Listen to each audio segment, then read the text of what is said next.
For the players.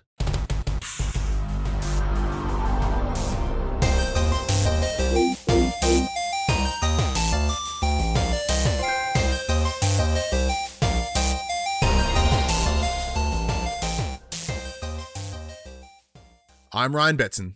I'm Max Cooper. And this is For the Players, the pop culturist PlayStation podcast that over 50 years of playing PlayStation, like 20-something years now, games me combined. I'd like to thank you for joining us in this PlayStation conversation. This PlayStation conversation happens every Tuesday morning at 8 a.m. on podcast services, including Apple Podcasts and Spotify, and 9 a.m. on those YouTubes. But if you want to take part in future conversations with us, you can. Come check out our socials, Facebook, Discord, Instagram, X. Those links can be found in the description below. If you want to join the conversation as it happens, head over to twitch.tv/popculturist, where you can watch and record this show live, where you can jump in the chat and become part of the show. If you want to support the show, you can. Tell your friends, tell your family about this PlayStation pod. If you are listening to us on podcast services, be sure to give us a 5-star rating and a written review. Watch us on YouTube, be sure to like, subscribe, leave a comment below. I endeavor to answer every single comment. And if you want to support us financially, can at patreon.com/thepopculturists. But before we even get into anything today, we were like, oh, what's going on? What bullshit? That's the other. There's another face. If you watch on the videos, you haven't heard them yet, but you'll hear him in just a moment. It's the voice of Josh, the Rosa. How are you, sir? Well, thank you for having me on. Now, for those Thanks that may, thanks for coming back. Thanks for coming back. For those that may or may not remember, Josh did join us a couple of weeks ago for it was a week when Max was out, but you may also know Josh from his own show called Dodge, Parry, and Roll, which is available on YouTube's and your podcast service of choice. But, we've talked about it before. It's all super fun because Josh started as just a listener of the show and then was like, oh, hey. I'm like, oh, hey. And now he's back again. And I love it. I love to hear it. But how's things, man? What's going on in the world of Josh? I was saying before the show, a little depressed with the news that we're going to get into today. It's a somber week this week. It's a somber week. It's a somber week. It's been a lot of mourning. My wife finds me staring at a collection on a wall and be like, "You okay?" I'm like, "No, a little." Just crying okay. into your cereal, just sobbing occasionally on the drive to work. Yeah. But besides the world falling apart around us, I'm good. I'm well. I'm here. I'm alive. Excellent, Max. How you doing? You're looking also pretty alive, which is good. Yeah, look, as someone who messaged you, what was it, like 4 hours ago, saying I'm so exhausted, super tired, I perked right up this afternoon, had a little nap on the couch, and Ooh, little kip, nice. we're good to go. Yeah, it's Fantastic. I haven't gotten to day nap in my life yet. I've never done it. It's one of the greatest things in life until a child jumps on you and wakes you up. See, like for me, I love a nap, but they only happen when I don't want them to, because like I have to like immediately pass out. It's the unintentional naps is where it can get me. But like I'm not very good at sleeping sitting up, so I plain suck. So like, but Max, obviously with his working nights, he's as someone who's worked nights just for the past 10 years, I can fall asleep at the drop of a hat when I need to nap. You're like, hey Max, we got 20 minutes. You're like, no worries. Yeah, it's not happening for me. That's crazy talk. It's crazy talk. But outside of that, what has been going on this week? Not too much from me. I think it's been pretty quiet, just usual working. Of course. Happy 4th of July weekend, man. Oh, yes, of course. Happy 4th of July for our listeners over in the US. I did see a video of a paraglider with an American flag just eat absolute shit into a gazebo. And I was like, fucking saw that too. Fucking America. I was, that video made my day. It was so good. But one thing that we did do this week, because I asked Josh this earlier, like, hey, I can't remember how old he is, whether he was younger or older than us, but he is younger, not too much though.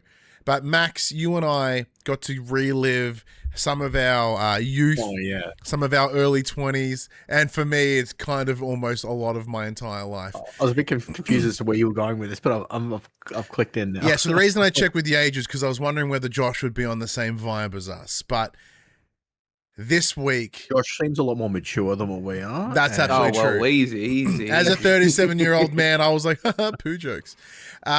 So this week, we put a part of our lives part of our culture. For me, a part of my influence, part of my so much of me is ingrained in this franchise. But we went and saw Jackass, the best and last. How was it for you, Max? I had a great time. Yeah, me too. I had been watching the previous movies up until the past week, up until I went on Thursday night. And my God, are those guys old now? Oh, very much so. It makes sense that it's the last because they may not just be able to do anything else anymore.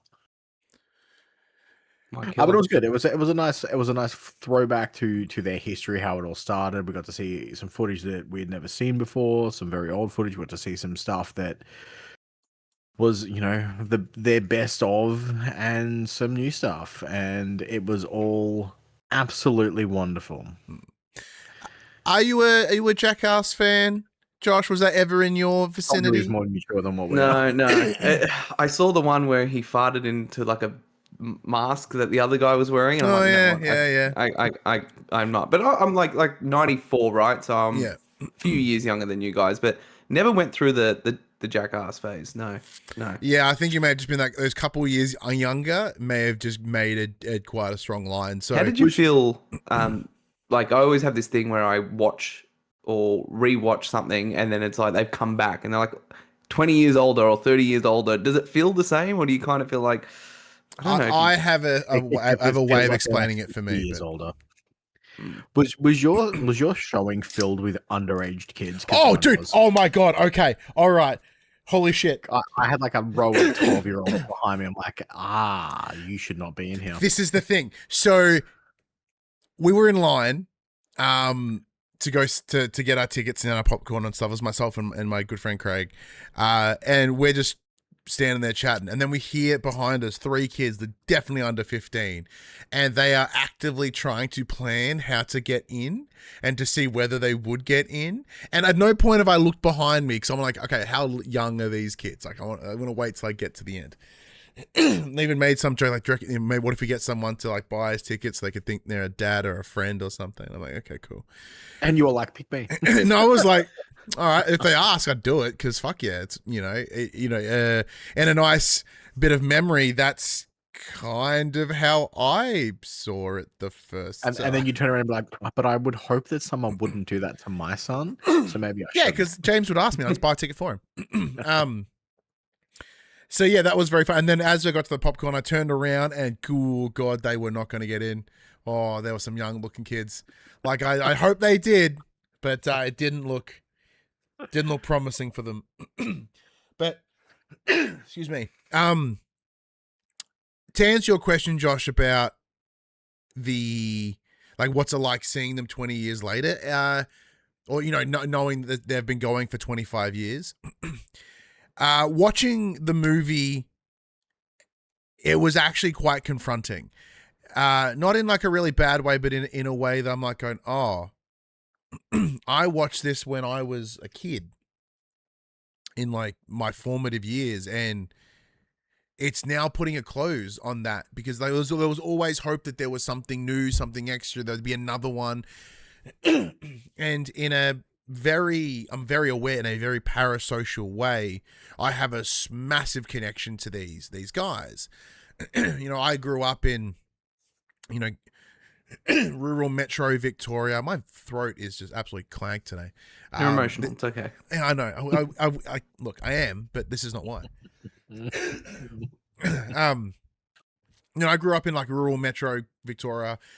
So like we were bored. And a lot of the things that Jackass did in those early days before they got money and got real silly with it was shit that we would do. Like fuck around, like on, go skateboarding, just fuck around, like shopping carts, just throwing shit at each other's groins just to make each other laugh, like all of that stuff.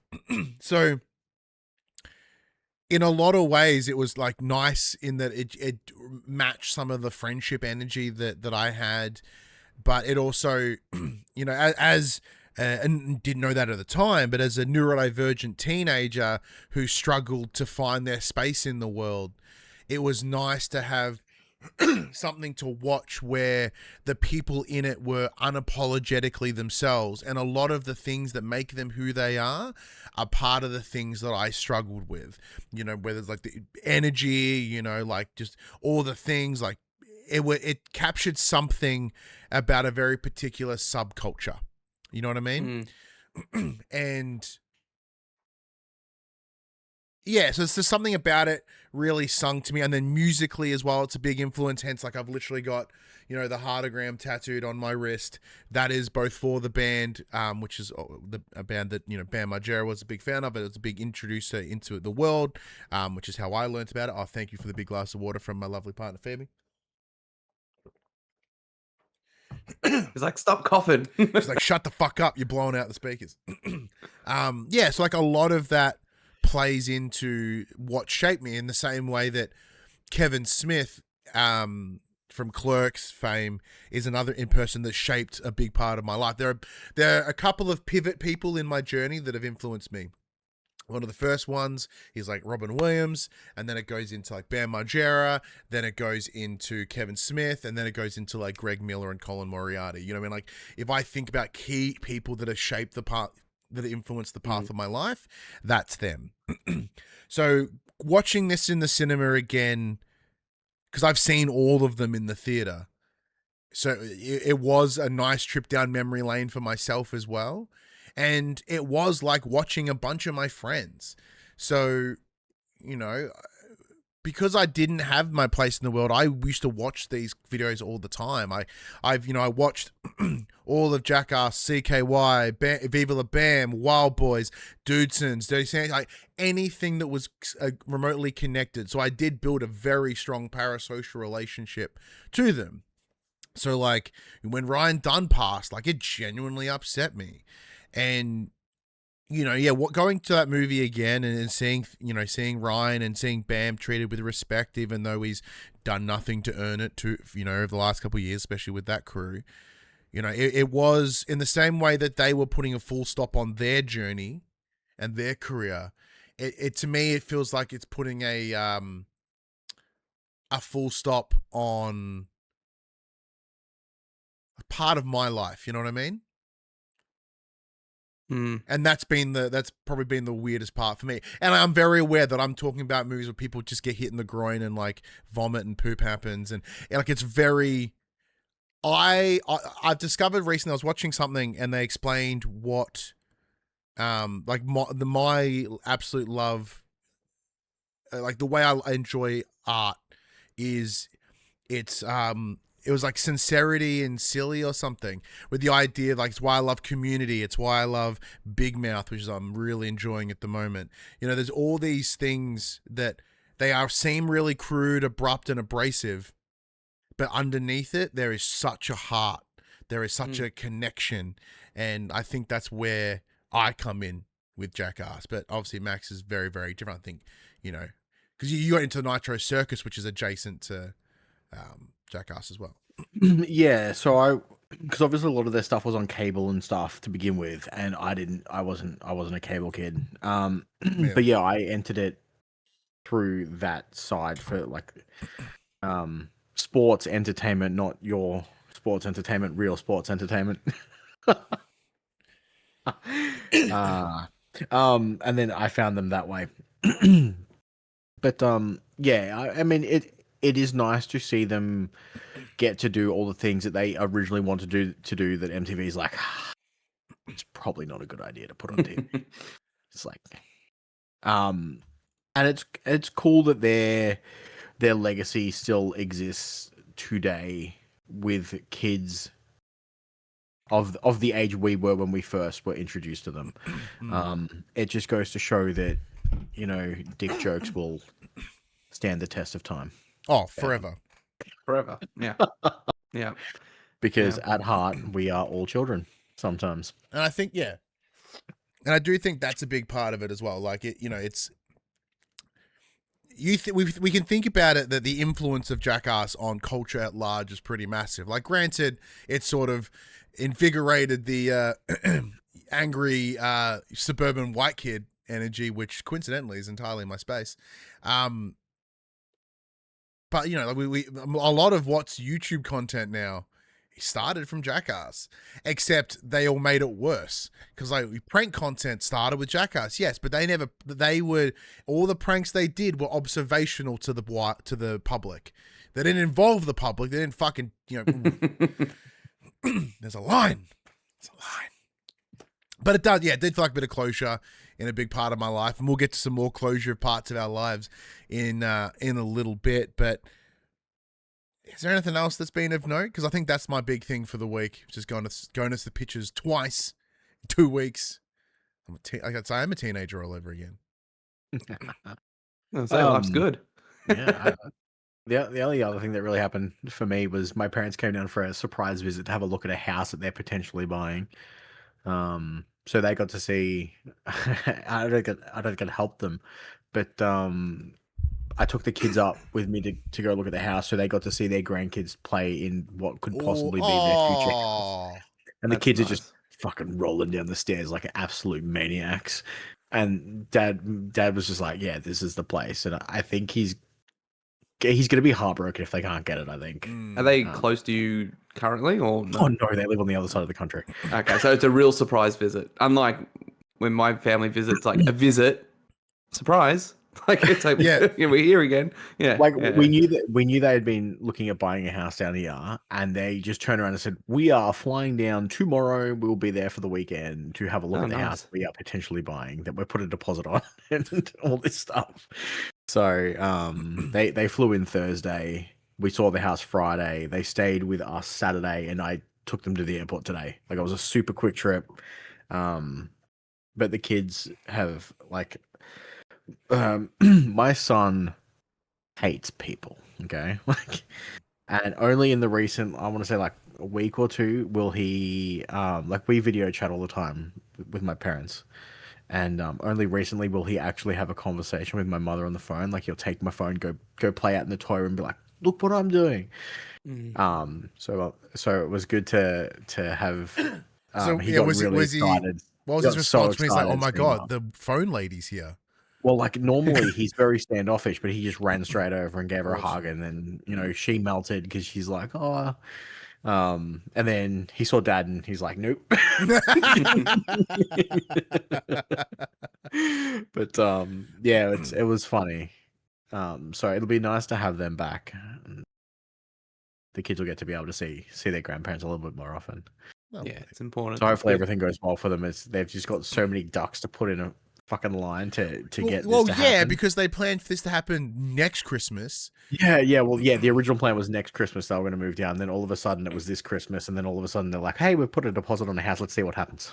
Sounds like the PS3 store. They announced it and then didn't do it, and now they're bringing it forward. Yeah. What amazes me, Max, is that your parents may have done one of the most ADHD things I've ever heard. This is going to be happening about 2 years from now. Okay, about a year from now.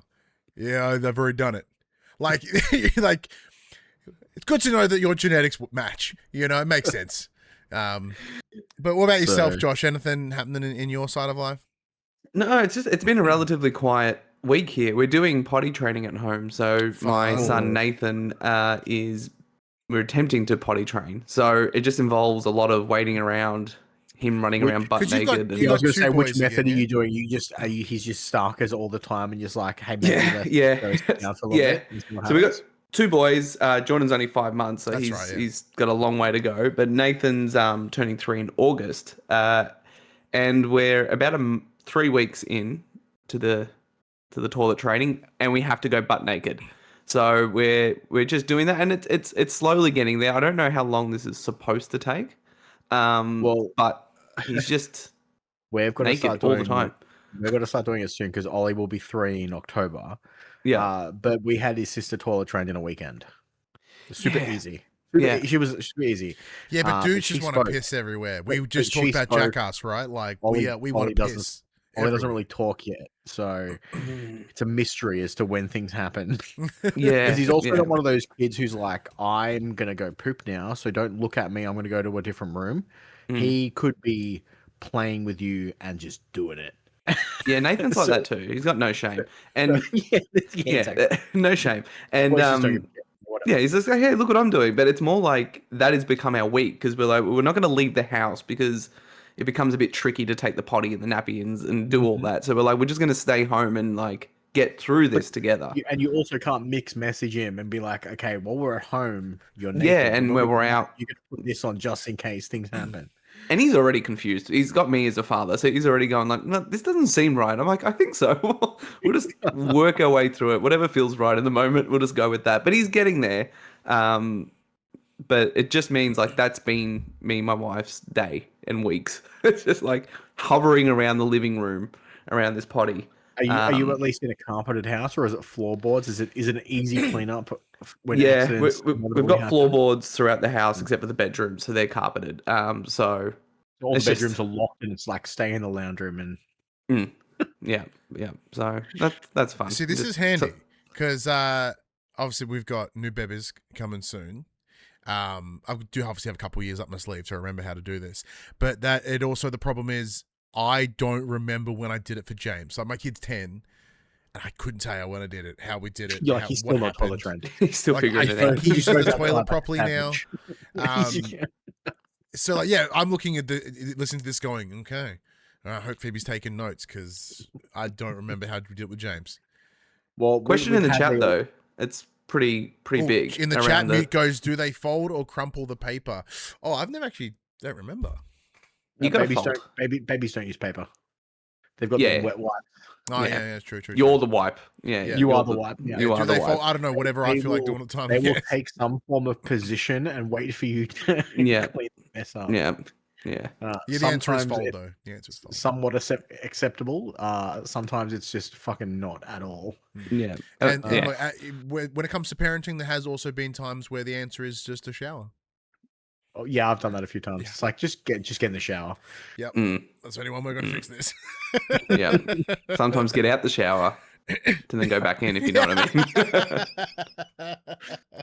mean. Very, very much so. But let's get into the section. We talk about what we have been playing. Max, we'll jump into you because you've been still dicking about in Elliot. That's not its full name. I'm also not dicking about in Elliot, but sure, let's. The But potty yes, trainings of Elliot. Yeah. I have been playing more of the Adventures of Elliot. I'm about 10-ish hours deep now. The game's still great. So it's taken somewhat of a turn. So I think last time I spoke about it last week, I gave a vague overview of you play the titular character Elliot, and you were tasked with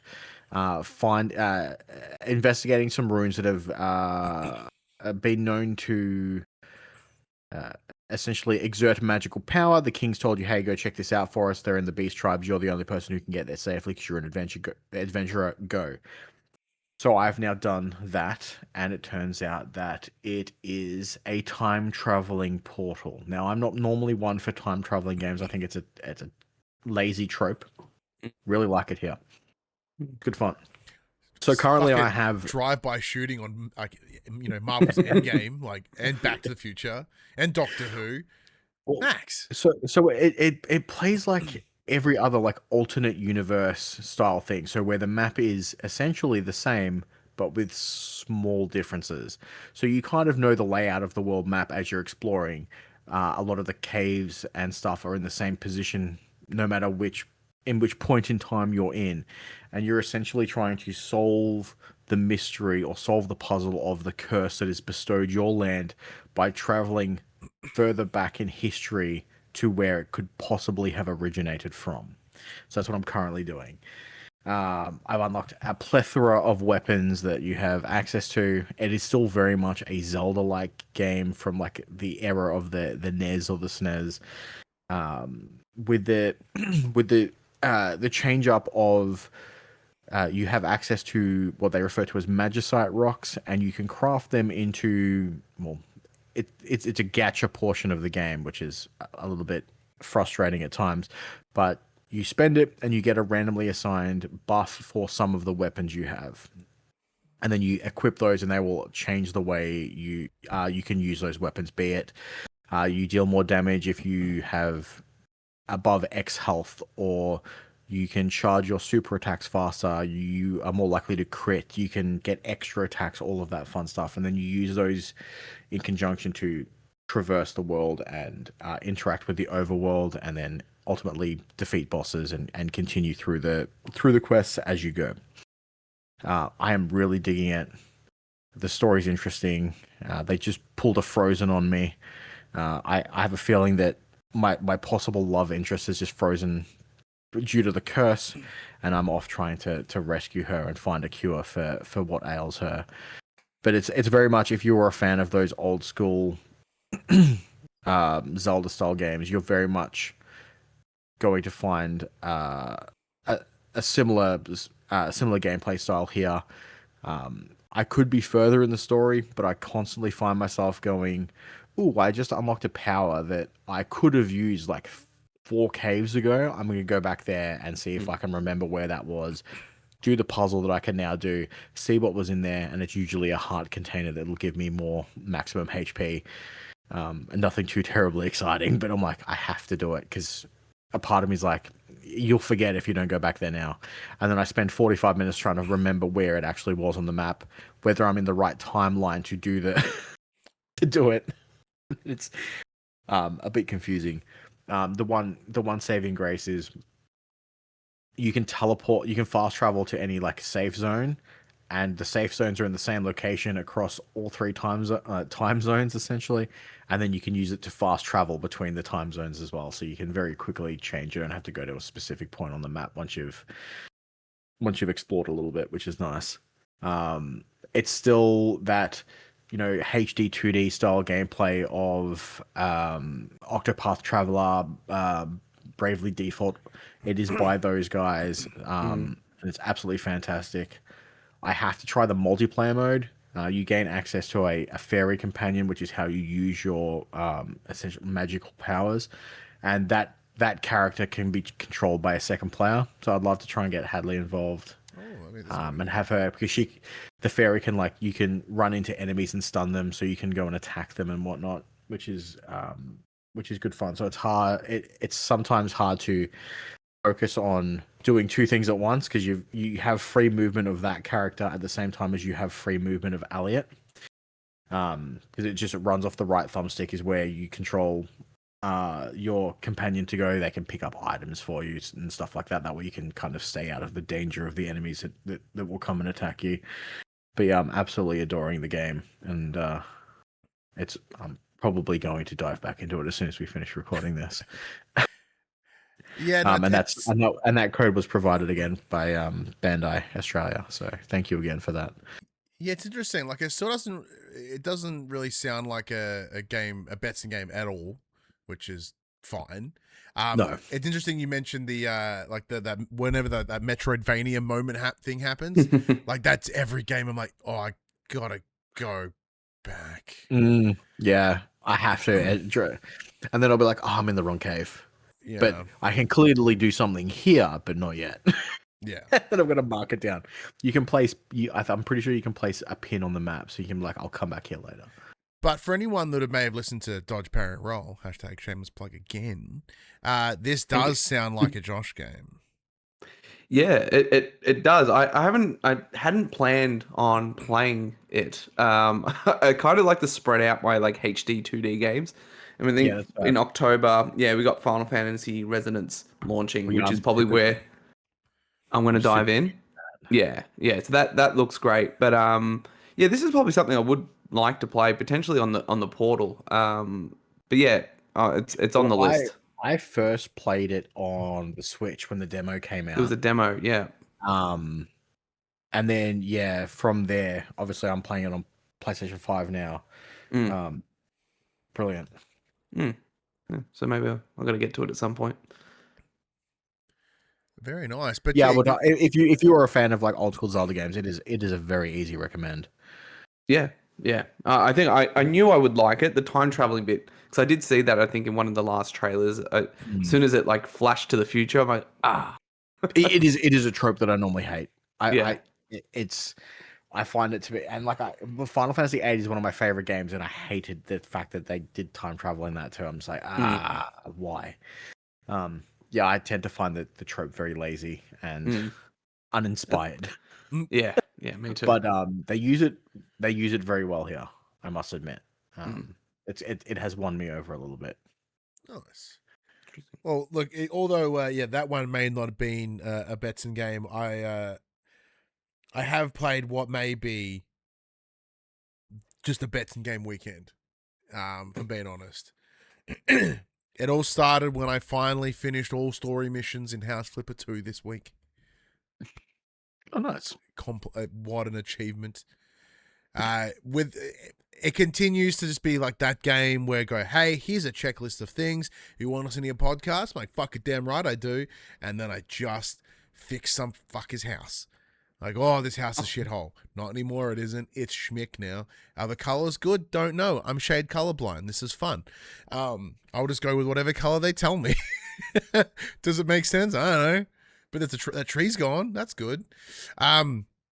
Really enjoyed that. There's some changes that they made from Fast Flipper 1 to 2 that I quite enjoy. Something as simple as how you paint.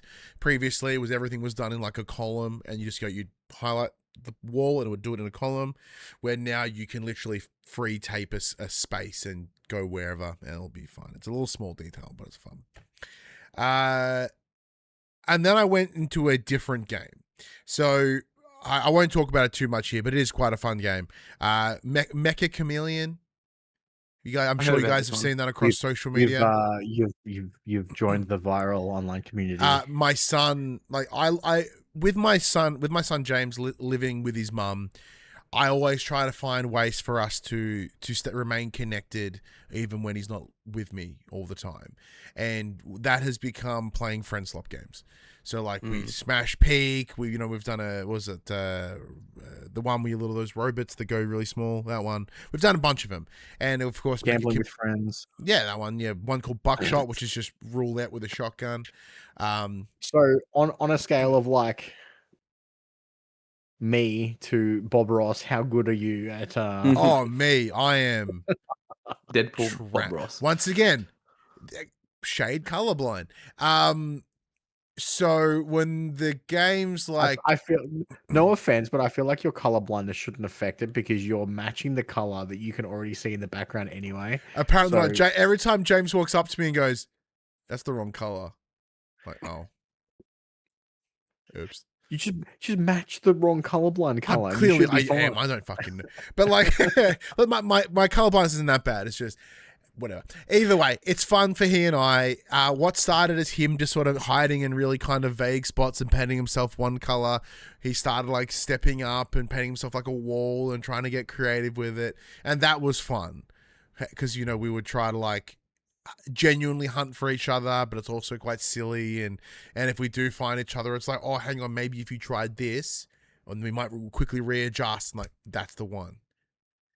So it's been really cool, just like fun little gaming experience, and yeah, it happens to be whatever the viral game of the week is.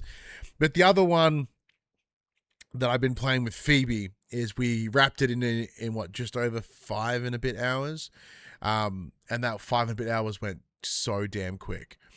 It's called Librarian. Tidy Up The Arcane Library. Oh, yeah, I've seen this. It looks cool. It fucking rules, man. When I went to go on Steam to buy Mecha Chameleon, it was in my wish list, and I was like, oh shit, it's on sale. It's like $6. Like, oh, I can mess with $6. Yeah, man, summer sales running. I'm pretty sure. Yeah, so I check it out. I'm like, oh, Phoebe, this might be your jam. And she's like, this kind of looks interesting. Let's check this out. So she comes and sits down with me here at the studio, which never rarely happens. And it's just like 3,072 books over 400 shelves. And they're all sectioned off, and it's all like, this is archery, this is arcane magic, this is curse, this is whatever. And it's just like, fucking good luck. Have you seen the video of the guy speed running it, and he does it in like under a few minutes? What? Like it's crazy because obviously, I'm just gonna take over all of a sudden. Yeah, go ahead. But as you stack books, you get skill points that allow you to use certain abilities. Yeah. So there's a way to kind of min max it where you spot the a super obvious book, and then you can there's an ability that is you grab a book and it grabs the rest of the books in the series, which is generally enough XP to get your next skill or refresh that one, and you can kind of just fucking smash it out real quick. Yeah, so one of the first, like, I went and had a look at the discussion boards after I'd finished, and it was just like, you know, who's done it with no magic? And like, it took me 19 hours. I'm like, oh, that sounds awesome. Because like we've sounds terrible. No, it sounds great. Because like this is there's a little bit of a conflict with this game, right?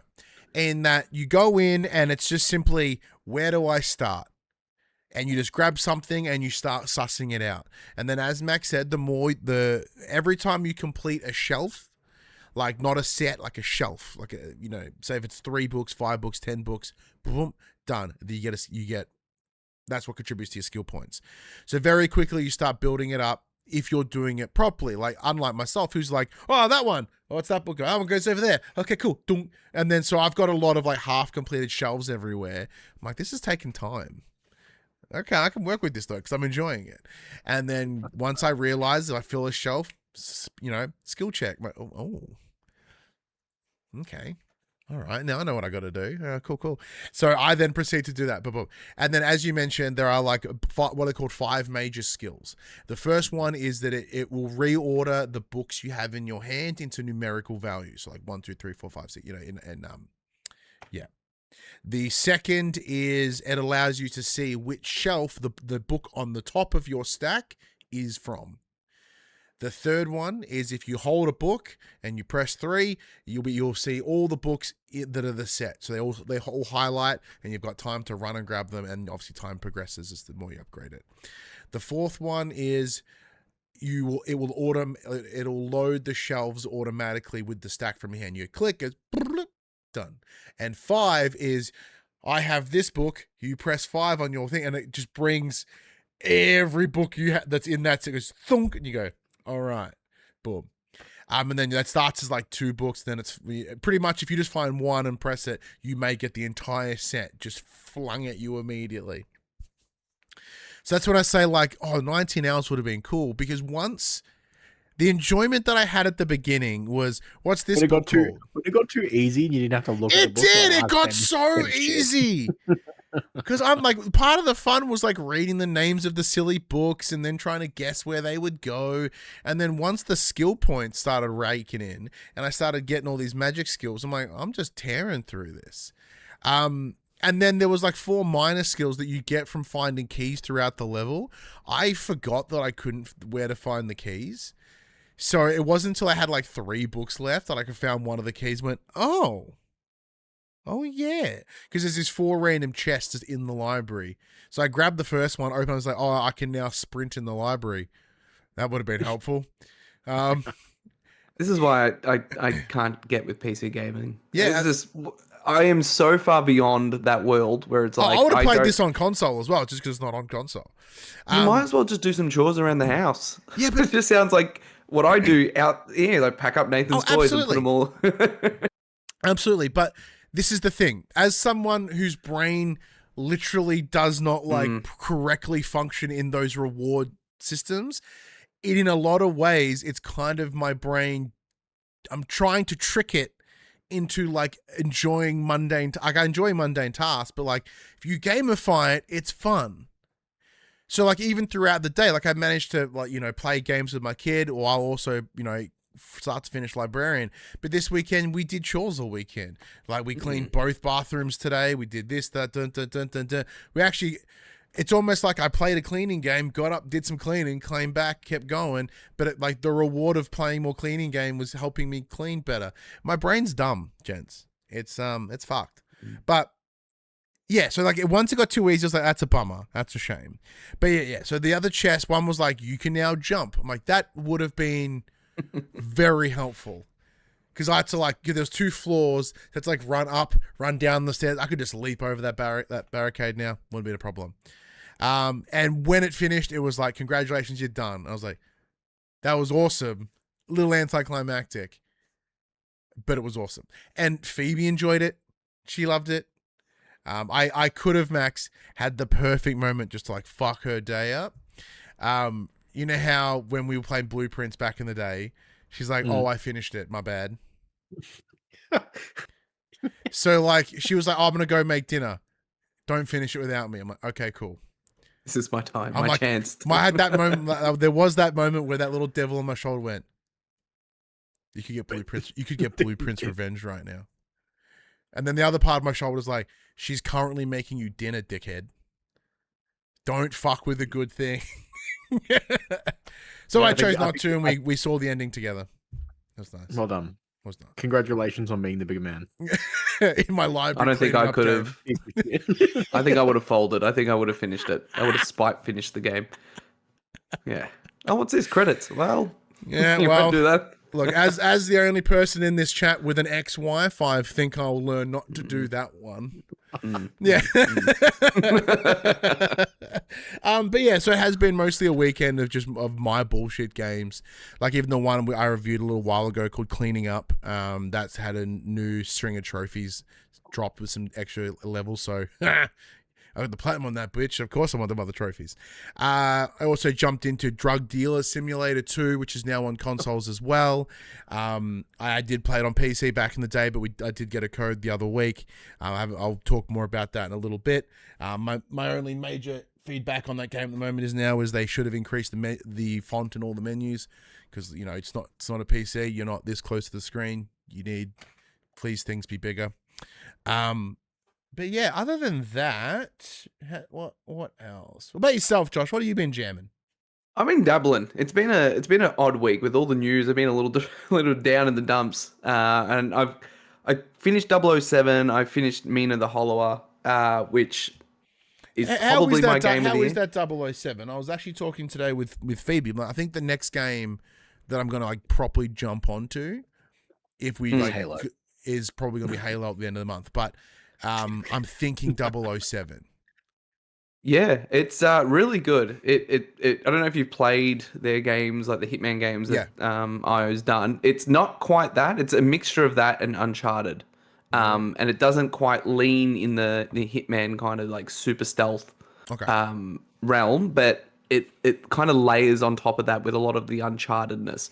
But if you're a fan of Uncharted, which I know you are, I strongly recommend 007. It's really good. Great story. How does it go for someone that doesn't care about 007 as like a franchise or a character? Like I'm probably more I've never watched a 007 movie in my life. Oh, sweet. Okay, cool. That helps. That helps a lot. It's very much an origin story, which is good. Like it's literally an origin story. But it's really good because it plays like a Hitman light.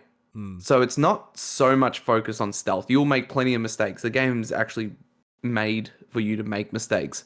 So you don't kind of feel like, I've been seen, I'm going to restart. Even though I did that a few times because I'm a bit OCD with that. But it's really good. So it's a third-person action game. It's got like hacking mechanics. So kind of think, what's that Ubisoft game? Watch Dogs. Watch Dogs-esque, where instead of using your mobile phone, he's using his watch to kind of hack different things. But it's very linear, yet each level is kind of an open area, kind of. So it plays that you exist in this space. You have an overall mission in this space. It might be to take out a certain person, get access to a certain room, or progress the story. And you exist in this space and you have these different sub-missions to get to the end goal, right? You might need to get to this room, but to get to this room, you need this key. This key's held by this person on this side of the map, and you kind of traverse that way. But it isn't as open. So that's kind of where the Hitman, you can tackle it whatever which way you want to. Yeah. Okay. But I think what this game does really well, it's a lot more linear. It gives the impression of choice, but I don't think that there really is that many options. I think there's probably like for each thing, you might be able to do it like 2 or 3 different ways. You might be able to sneak in through a vent. You might be able to circle around the back, or you can, trick your way in. So it's not as open as Hitman. It's a lot more linear. I guess that's where the Uncharted-esque kind of bit comes in. But I think because it leans more Uncharted, it just allows the pacing of the game to kind of keep progressing. The game's got really good pacing. It doesn't slow down. It's really good. I think this is probably my favorite IO game that they've done. And there's a lot of Uncharted in here, which is funny because obviously 007's, was there first. But there was literally like, oh, there's a boat graveyard. That's from Uncharted 3. Oh, you're falling out of a plane. That's Uncharted 3. It's in the same way that we're kind of seeing the inspiration. If you think like indie to Uncharted to Tomb Raider to the new Uncharted, to more Uncharted to the new Tomb Raiders again. It's like and then now 007's getting sprinkled in there as well. Like it's kind of cool to see that lineage of and the way that you can take different systems from various games and build on it. Like, 'cause that's the thing people forget very often when it comes to sort of creative processes is it's absolutely okay to have influence and to bring from others, because like that's where you can bring the good stuff, and how you wrap those things and how you deliver those shared influences is what makes you unique. And it sounds like 007 is like, well, yeah, we've got this, we know we got this from here and this from this, but we're doing it in a way that you wouldn't experience from those other places. So it doesn't feel like someone else trying to make Uncharted. That's it feels what I like mean. Yeah, okay. It cool. feels it's got the inspiration, but it's very IO coded. Yeah. Which is really, really good. How's the level variety? My initial concern was we're going to be doing essentially the same thing, just in a different location for each like level, quote unquote. Is that kind of how it plays out, or is there a little bit of do they mix it up in a way where perhaps one target is by themselves in a locked room, one target's in a crowded area that you kind of have to work around? Does it change it up in that sense of how you would tackle the target itself, as opposed to kind of completely changing the gameplay per level? And that's where it's different from Hitman.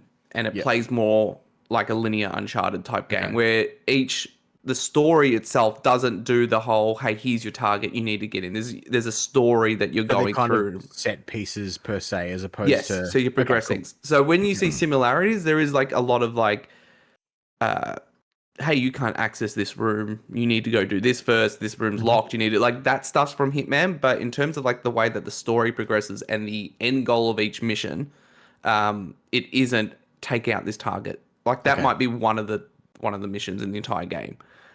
It's mostly progress the story. You're here to do a certain thing, and then you move along. But really, it's a really well done game. I mean, the only real criticism that I could probably pick out if I had to was the combat, the shooting combat. The third person shooting is definitely not as tight as say an Uncharted was, particularly Uncharted 4, because the first three are a little loose. In the sense of you can kind of abuse the combat system. So like when you go to melee combat an enemy or grapple an enemy, other enemies around you won't shoot, right? Because it wouldn't make sense if you're like grabbing someone and you just get shot and killed. So it does that thing where it's like you can kind of abuse that system by just grappling different people. Was it like invincibility frames if you were to fight? Yeah, it will kind of do like, like when you do melee combat in some games and like the enemies around you will just wait for you to take down that one enemy. It's like that entire fight sequence in, was it for Last Jedi? Yeah. Yeah, exactly. So it does that a little bit, where I found there were situations where I could break the combat flow by just going melee to enemy. But it's fun, right? Because the combat system is actually pretty engaging. There's like, your Arkham style hit counter.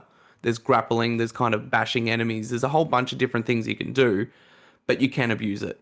So in spots where I probably should have been shooting, it felt like this should be a shootout, I would just go in, throw my gun at the enemy, tackle that enemy down. The next one would come and grab the next one and continue that through. So you can break it. You can break the stealth pretty easily. But I think that's like not by design, but it's by design because it's fun, right? Where Hitman's probably it makes it where each mistake you make, every time you're seen, has a consequence.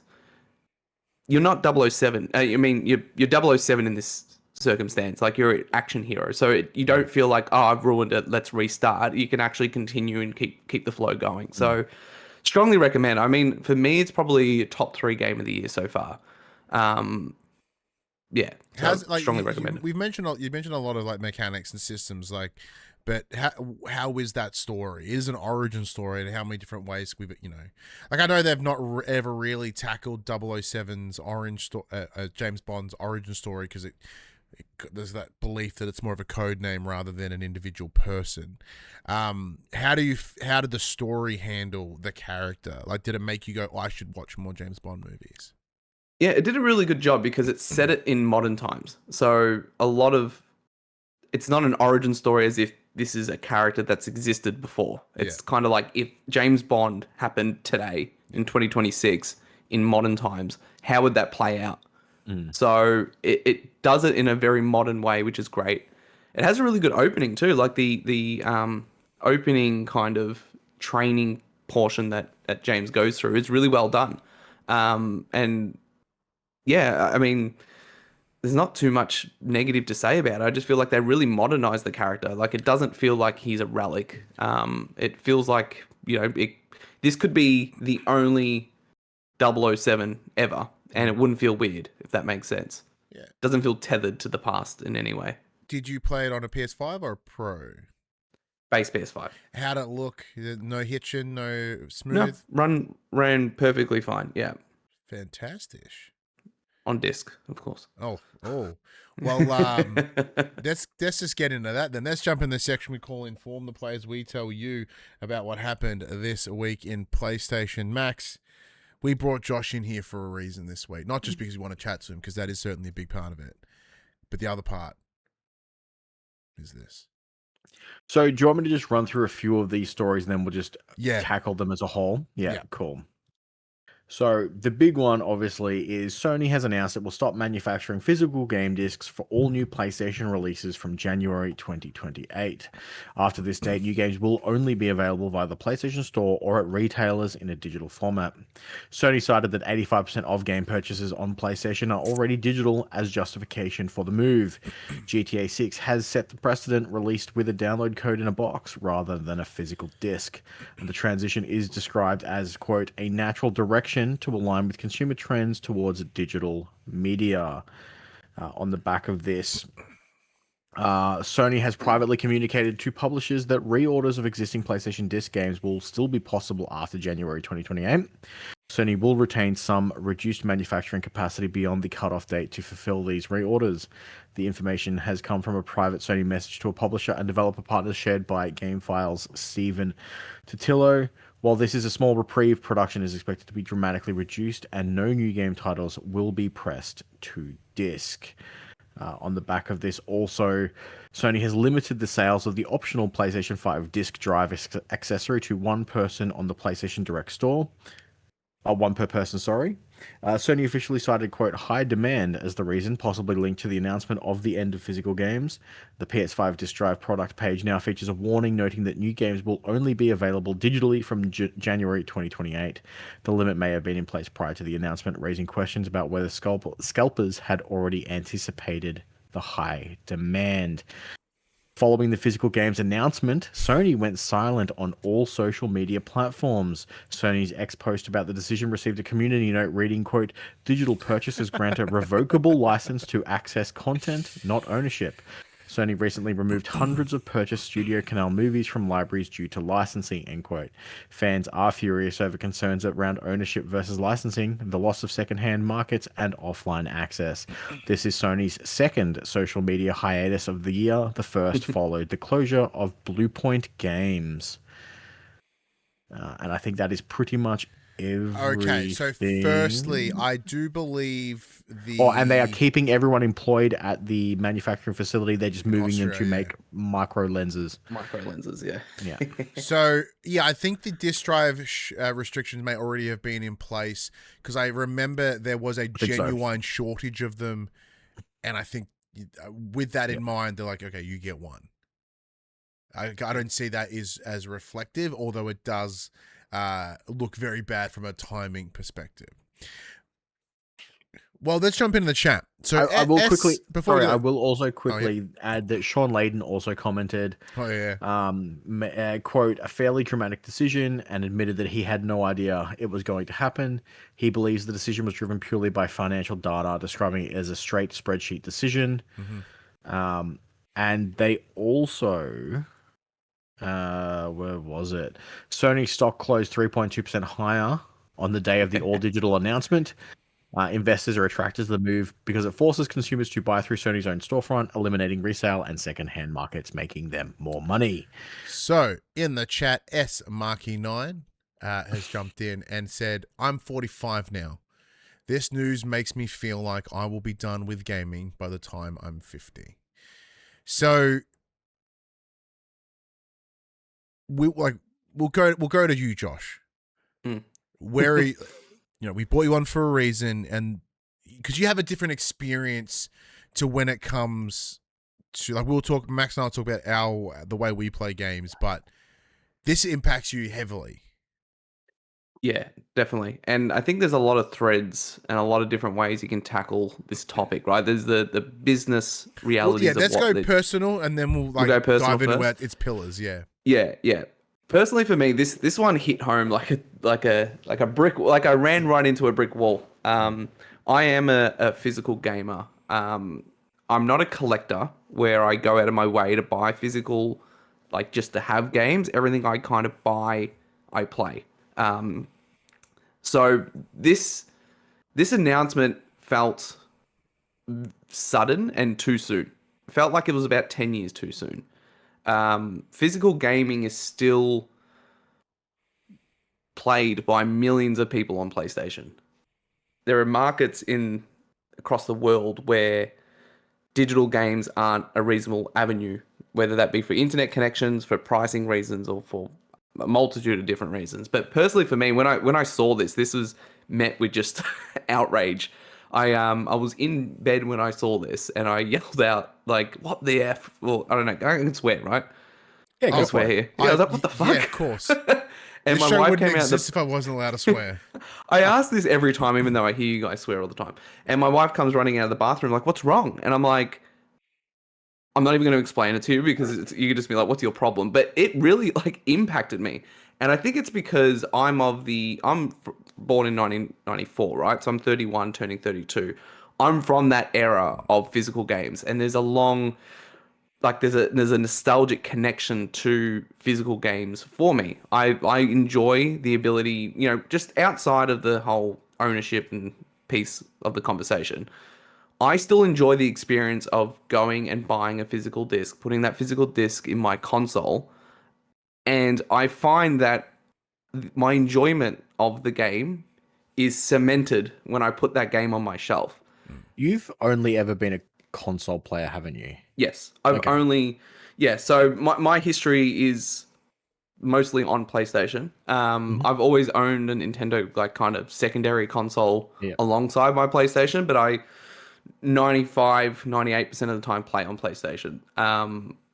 And from a very early age, I was introduced to games through my uncle, who's 10 years older than me, right? So I got access to a lot of games from the PlayStation 1 era upwards. And that kind of built my connection to the industry. And that's why I love talking about games, is because I've kind of fallen into it. And I've just been on this console for 30 years. So this announcement, yeah, it did hurt because it felt like a unprecedented move to increase revenue in a time where revenue is more important than customer satisfaction. So part of me is understanding of the business realities for what they're doing, but from a personal perspective, I think it's a huge mistake. And I think the numbers aren't reflective of the reality. That is, 85% isn't correct, because 85%, when Sony tout this 85% number, it reflects games that are only available digitally. It So also reflects a post-COVID world when we couldn't go to stores and buy physical media and a lot of other things. So I agree with you. I agree with you there. yeah, so it's been shit to see, but it has been really warming to see the pushback on this and what this may. People aren't kind of just accepting of this. Have you thrown your gauntlet to the ground and gone, I won't buy games anymore? Or will you knuckle under, for lack of a better term? I will continue to buy physical until I can't. Yep. The problem is, and this goes into kind of the business realities of it all, there really isn't any other true option, right? Because their competitors in this space, whether that's PCs, is being digital since 2010. Xbox is literally shitting the bed as we speak and are about they tried to kill their secondhand market when they launched the Xbox One, and they're like, we're DRMing everything, and then they quickly backflipped on that. But there is rumors that Project Helix will not come with a CD drive. Yeah, and I 100% expect the next Xbox to be completely digital. In fact, their physical to digital split is skewed much heavier to digital, and that's because of Game Pass, right? So people just play in that, and Series S is purely digital, and that accounts for nearly 50% of their console sales. So that ecosystem is mainly digital. But PlayStation has a more global reach, and in some of these global territories are more physical leaning, right? You think of Japan and other parts of the world. So it does seem like a forced move to increase profit in a time where they expect profit to drop as a result of PS6 and the pricing that, you know. Do you think a portion of this was based on the apparent what was it, 31 million pre-orders for GTA 6, which is a digital only game? Yeah, because I would imagine that well, because we're going to like separate it. Like, we're getting into the businessy side of things. Yeah, unless you want to jump into it as like a big hodgepodge discussion, which I'm happy to do too. I'm not fast. It was more of I was going to bring up, because a lot of people are obviously upset by this, but I would have to imagine the vast majority of those people also went, I'm playing GTA 6. I don't care that it's not coming out physically, therefore I'm doing it. Yeah, GTA is being used as a benchmark for reasons that don't necessarily make sense, because no other game is GTA. So correct. GTA will do things that no other game can do. But it is clear that Rockstar were given the heads up with this announcement. It's kind of setting a dangerous precedent to a point. And could have been used to help justify, look, this is clearly the right direction here. This is what I believe in my heart, right? And this is me putting my business hat on. A lot of people believe that Sony are wanting to do this, that this is a move by Sony that they may have been wanting to do for a long time. And I think there is truth in that, because moving away from physical to digital gives them a lot more control. But the speed at which this is happening suggests to me that I think there is real concern about PS6 and the next gen in general, from a pricing perspective, from an adoption perspective. I don't think we're going to step into a generation like any other generation we've had. I don't know if PS6 will sell 100 million units. I don't think it will. So I think they are just needing to rapidly evolve because of what's happened with AI. And what they may have chosen to do at the end of the PS6 generation is being brought forward to now, because it's not, they might have gone, we've got one more generation in us, one more generation of physical discs, one more generation of 100 million units. And by the end of the PS6 generation, when we're in the mid to late 2030s, that's when consoles probably will need to change because of where technology is and where gamers, their behavior is. But because of everything that's going on, all those decisions are being brought forward, because it's like, well, what we thought is going to happen in 2035 is actually going to happen to us now. We're going to sell less consoles in the next generation. We're going to lose more money in the next generation because of what's going on. So we're going to bring everything forward to increase revenue and profits to offset some of those losses. But I'm rambling a little bit. So no, I agree with you. And the hope from my side, the hope is that by doing this, they can sell the PS6 at more of a loss than they would have done otherwise. I don't think that's going to be the case. No, because that's not how businesses work. But because it's one of those things. If you are selling at a loss, like if you lose $10 per console, that becomes a tap quickly. So sure, but if you're going from getting 70% of a $150 game to 100% of a $150 game, that then covers that $10 tap.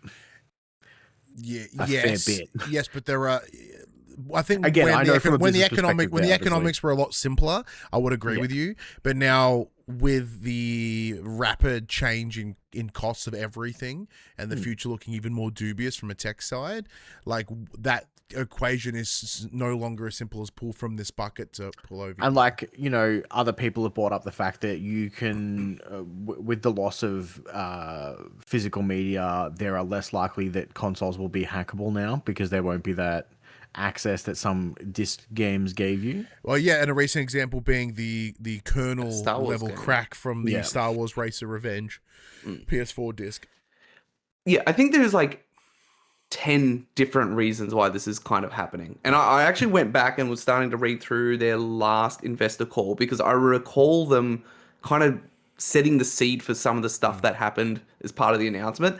And we've been seeing this for probably 12 to 18 months now. They've shifted away from console sales to monthly active users, engagement hours, PlayStation Plus subscribers.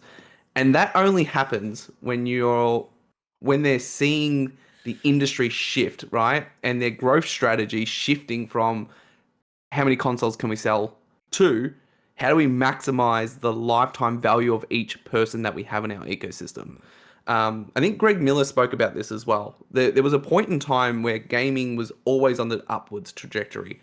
And there was this belief that we can find billions of gamers in the world. You often hear when they start including people who play on iPhone as like a console gamer, like they're the one and the same. It's not the case, right? So there was this idea that gaming can grow beyond the 250 million people that play on console, right? When you combine the three, Nintendo, Xbox, and PlayStation, there is a lot more out there. I think what they've realized is we've hit that ceiling. So we're no longer, of course we want to continue to grow and find new people, but it's shifted. It's now, okay, if this is the pool of people, how do we maximize and continue to grow when we're not getting more people on a quicker uptick? It's more about maximizing the value of the people we have. We want them in PlayStation Plus. We want them playing more hours. We want them spending more. So all these things shift at a time where hardware is becoming extremely expensive and game development is taking longer and costing more money as well. Yeah. And that shift usually also happens at the end of a life cycle of a generation too. They shift from like that. We are from all reports a year or two away from the next generation. So at this point, they're like, we're probably sold all we are going to sell. At this point, no one's going to jump onto this generation when the next one's literally right around the corner. How do we keep those numbers going up? And like you said, you move to active users, you move to engagement hours, you move to all of those things to pump those numbers up, because at the end of the day, they are beholden to their shareholders. And if they're not making money, they're doing it wrong. And I think the strategy shifted. Like, I think clearly, and I think PS6 is going to be sold. I'm seeing it more as like how Apple sell iPhones, where before it was like PS1 cut off, PS2. As soon as the PS7 comes out, there's an update push on the PS6 and it becomes a PS2 again. It dies again. Yeah. It's just useless. PS3 cut off, PS4 cut off, PS5 continuation, but it's still clear cut. PS6, I don't know if PS6 is going to be marketed as I don't think they can get away next. with that depending on how expensive a PS6 is at launch. Yeah. I don't think they can just make that cut anymore. I think PS5 will still be the benchmark because it's still most people are happy playing on PS5. Like, I never upgraded to the Pro, and I'm one of Sony's probably most hardcore people, right? And I probably should have. I mean, when I say should have, I probably should have in the sense that I probably could have justified it. But I'm happy with PS5, and I would be happy on PS5 for the next 5 years. I will upgrade because I am the hardest of hardcore. But I think PS6 and PS5 are going to sell in tandem, and you're not going to see PS5 and 6 being this generation and the next. It's more the iPhone 15, the iPhone 15s, where it's like, the S is better, or whatever I don't know how Apple works, whatever the naming convention is, where it's like, this one's the better. Max Pro versus the Max Pro versus the S, and PS5 will still be that benchmark. So it's just But that would have been the plan, I reckon, for PS6 and PS7. That's what I'm saying. I think Sony thought they had one more BAU or business as usual generation in them before the world completely shifted. So now they're trying to force that shift because they know they're about to hit some rough waters. What are your thoughts on how this is affected by the potential that a PlayStation 6 is also a handheld and not just a home console? I think that's part of it. People are really playing up that aspect of it, though. I think because that is obviously, I would imagine. Sorry to interrupt you. I would imagine that is going to be a digital-only device. 100%. I think that is definitely a reason, but I feel like it's being used to kind of scapegoat some of this stuff because it could have been the case that the PS6 the PS6 handheld. It wouldn't have been that difficult to explain. Look, this is a digital device. Your digital games will work on here. If you have physical games, we have the disc console. We've got the console. Or it uses some sort of remote play feature if you want to use those games on your handheld. Fine. I would have been okay with that. Like I was, in a world where maybe these consoles were going to be priced a little bit more competitively. I know I'm definitely buying the PS6, but I probably would have also purchased the handheld. And I'm someone who only plays physically. And I would just be comfortable with the fact that, any smaller indie game that you buy digitally because they don't sell them on a disc, I would play on the handheld or I'd use it as a remote play device. I don't think that's that difficult to sell. I think, and the base PS6, I don't think was going to be sold with a disc drive. It is still my hope that some sort of external disc drive is available. But yeah, I think it's like these consoles are going to cost a lot of money. People aren't going to come rushing out of the woodworks to buy these things, right? A lot of people are happy with PS5. A lot of people are happy with PS4. So how do we maximize those people who do choose to upgrade? And it's to your point, Max. Well, instead of Josh buying Wolverine for $99 at JB Hi-Fi, he's now going to pay $130 on our store, and we get $130, 100% of that, as opposed to having to split the disc, the manufacturing, the shipping, retail cuts. That's how they're going to try to offset it. It's going to be maximizing me as the person in a world where they're losing money elsewhere. Yeah. It's very deep. I'm so glad we got Josh to come on tonight. But there's so many layers to it, right? Like Sony's digital to physical cut percentages for their first party games is sometimes 60% digital, 30-40% physical. Sometimes it's like nearly neck and neck. So this move actually isolates their hardest of hardcore, right? So what that tells me is it's a drastic move. And they haven't been online in 3 days. The view count of their post on Twitter is more than the GTA trailer that PlayStation posted a few days back. Like I've got two. I was going to say, did you see all the articles that are saying, because, I think we spoke about it last week, how PlayStation's app changed from blue to purple to show all that. Did you see a lot of back to blue? Yeah, apparently there's been a lot of, apparently Rockstar's like, you need to get rid of all of. Nah, I think that was a timing thing. I think they probably just had the rights to that. I saw that online. I'm like, that is not true. That's just a coincidence. I also, it's very rumor mill. I don't think but it's a very interesting timing. Yeah, definitely from a timing perspective. And we haven't even gotten into the impacts that this ripples across the industry, right? From a retail perspective. The big thing about physical games is, as you guys know, particularly in the Australian market, is that the physical copy in most cases is cheaper than the digital copy. So a lot of people buy physical in Australia specifically because it's cheaper than digitally. That's why Australia has a more physical leaning spend, is because of that. Then there's the secondhand market.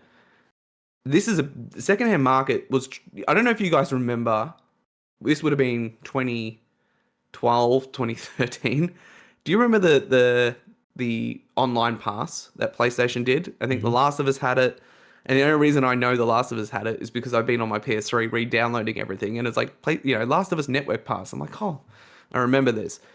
that was their attempt to try to kill the secondhand market, was to say that, you know, you buy a game, you buy The Last of Us on PS3, it came with a one-time code for the multiplayer, and that when you trade that game back in, the next person who buys it will no longer have access to the multiplayer.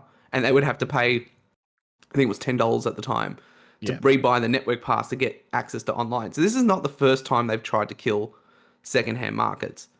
And from their perspective, there is some justification in the sense of, well, you know, you buying Wolverine secondhand, Sony gets $0 from that, right? Yep. It's really that first time it got sold. So yeah, there is implications in the secondhand market that it's going to ripple. I mean, the so argument part of me is gets if that person was never going to buy it at full price anyway, they weren't ever going to make that sale or make that money from that person. But I was watching, when was it? When the Xbox One first launched, and Sony brought out that ad of like, here's how you share a game on PlayStation. You hand the disc across. I saw a video, I think it was yesterday, and it's here's how you share a game on PlayStation 6, and you hand the console to the other person.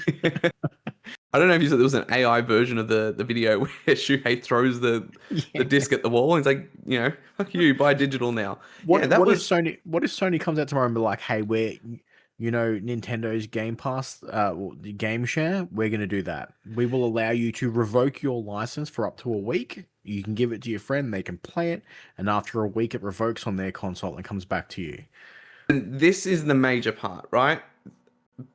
Thoughts and feelings aside, I've written down like 4 or 5 like key things that haven't been answered for, that need to be answered. And that's why I think the timing of this is just not right.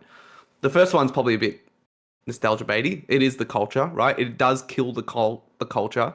Well, we spoke about it last week when my daughter went to her friend's house and they swapped Switch games. They're like, hey, I want to try this. You want to try this? Let's go. Yeah, or, you know, Christmas time comes around, kids been asking for this game, they get the game under the tree. They have to download it on Christmas Day when the servers are slammed. Sucker. Yeah. So that's the probably more nostalgia baity ones. But the other ones are more serious, right? It's ownership, it's resale, it's preservation, and it's consumer rights. Those things haven't been solved for. Sony still need to have now, in fact, they must have a solution for these things. What does it mean for returns? Sony doesn't have a returns policy on PlayStation. I mean, they do, but it's really, you basically have to not open the app. You can't have downloaded the game. Yeah. You've just unless the game's horrendously broken, in which case they will just refund you no matter what.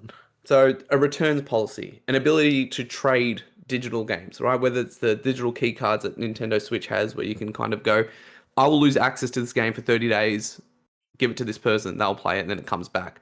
What does it mean for that ability? Preservation's an interesting one. It gets spoken about a lot, but is actually the least, not the least important, definitely not, but the least actually affected by this. Because a lot of games are released digitally. If you look at how many games are released, a vast majority of them are digital only. So the preservation of games is actually needing to be built for digital games first and foremost, because that's how games are mostly released. Yeah. There was a time that wasn't the case. But all these things are ownership, massive, big one, right? And we saw Sony remove 500 movies off their people who purchased movies from their app at the time. From Studio Canal, because they lost the licensing rights. Studio Canal. Yeah, exactly. What happens there? Like, we all know that you don't own the game. Even when you buy it on disc, you own the license. But then that's been true the entire time, all the way back to PS1. Correct. But for a game to be removed, Sony would have to come to your door, grab the disc, and leave. Now, all they need to do is wipe the game away, and you lose access to that. So these are the things I think Sony need to solve for. I know Microsoft have kind of, there's conversations around them having a disc to digital process or platform that they're looking to develop for. They're going to allow you to rip your game as if it's an old MP3 from a CD. Yeah, pretty much, right? Which I think is great. Which I think is a really good idea. So all these things tell me that this just came way too early, and the timing of it is even more interesting. They announced it on July 1st, right? Why? because on July 30th, when it's their financial call, that only covers up to June 30th. So the July 1st news is actually not going to be part of their next earnings call, which means it will only be discussed their next one after that, which gives them 2 months of trying to settle everyone down. So they expected backlash. I don't think they expected this much backlash. Like I said, it's been community noted 3 times on Twitter. Its views. So if I go on Twitter right now and the GTA 6 kind of pre-order thing, 2.8 million views. If I go to the update announcement, it is 127 million views. So, yeah, I've touched on a lot. Ryan, Any questions? I feel like it's just been Josh and I back and forthing for a little while. What are your thoughts? As someone who is at this point in time mostly digital. I'm digital only. And there's a lot in the chat too. Because there's so much in the chat. And like we had this conversation before. Like obviously I'm not a console only gamer. I play PC, therefore buying digitally is not a new issue to me. I've been buying digital games for a very long time. And like obviously we do sit in a fairly privileged position where we do get a lot of digital games. When I purchase games myself, I am probably around 50-50 physical digital. And it all boils down to convenience to me. I look at the point where I'm like, it's going to take me 30 minutes to drive to the store to buy the game. I'm going to get the game for about $30 cheaper. It take me 30 minutes to get there. I then have to pay for parking. And then have to go in. I have to deal with someone, buy the game, come home, put it in my console, and then download the game anyway. I could have saved myself the time, the effort, and all of that by just downloading the game, and I would have been playing it faster than going and getting it. And then ultimately, when you weigh in the cost of like the fuel I spend, the wear and tear on my car, my parking fee, and all of that crap, I've probably saved about $5. Yeah, and that's the thing. Digital works for the vast majority of people, and I don't think anyone's ever debated that. It's the choice of the matter, and physical also for the digital gamers out there like you guys is actually quite important because the physical retail pricing battle that goes on actually impacts digital pricing as well. So it helps keep the pricing down because what's going to happen is in 2028, games are going to be 80 USD. Yeah. And you'll have no option to buy these games any other way. And where are you going to go? You're not going to go to Xbox. PC is the same thing. It's all digital. So now is the time where the millions of us, people like me, are voicing their opinions because it's not to say that we understand that digital is more popular. It's not to say that we understand most people do prefer to play digital, but it's to say that there is still 25-30% of people buying physical on PlayStation. And those 30%, I would say, are probably the hardest of hardcore.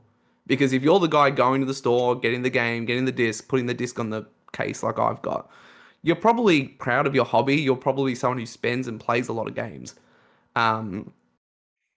So yeah, when I was younger and physical games were more fun than their digital counterparts, I loved physical. I loved, back when, before I had a card, public transport, and you'd be reading the manual inside there and you'd be getting all the juicy bits. Now, most of the time, I mean, it's been this way since probably late PS3 era. There is nothing in that box except for your digital download code if it comes with one and the disc. They are very boring these days. 100%. I agree. The only culture thing that exists, and I'm a psycho, so take Alan Wake 2, Black Myth Wukong, Trails in the Sky first chapter. Bought them digitally, played them digitally because that's what was available, and then the disc came out afterwards. I repurchased those games afterwards. And the reason why I this is you can't qualify this piece of information that I'm about to share, but there is something to it.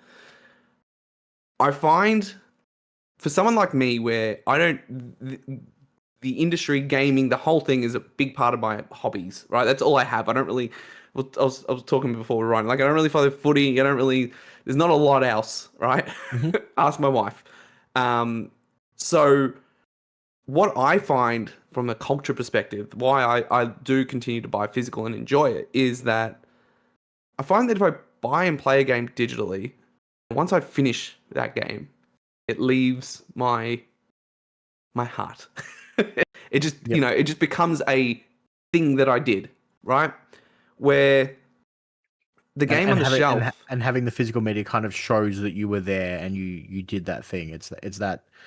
And it's that constant reminder of it too, where, you know, people come over and they're like, oh my God, and they go through this. And I've got stories for every game, and I can remember every game and where I was when I got it and where I was when I played it and how I felt about the game. And, you know, it's just this intangible thing, but it's real and it's important. Like I keep saying, to millions of people.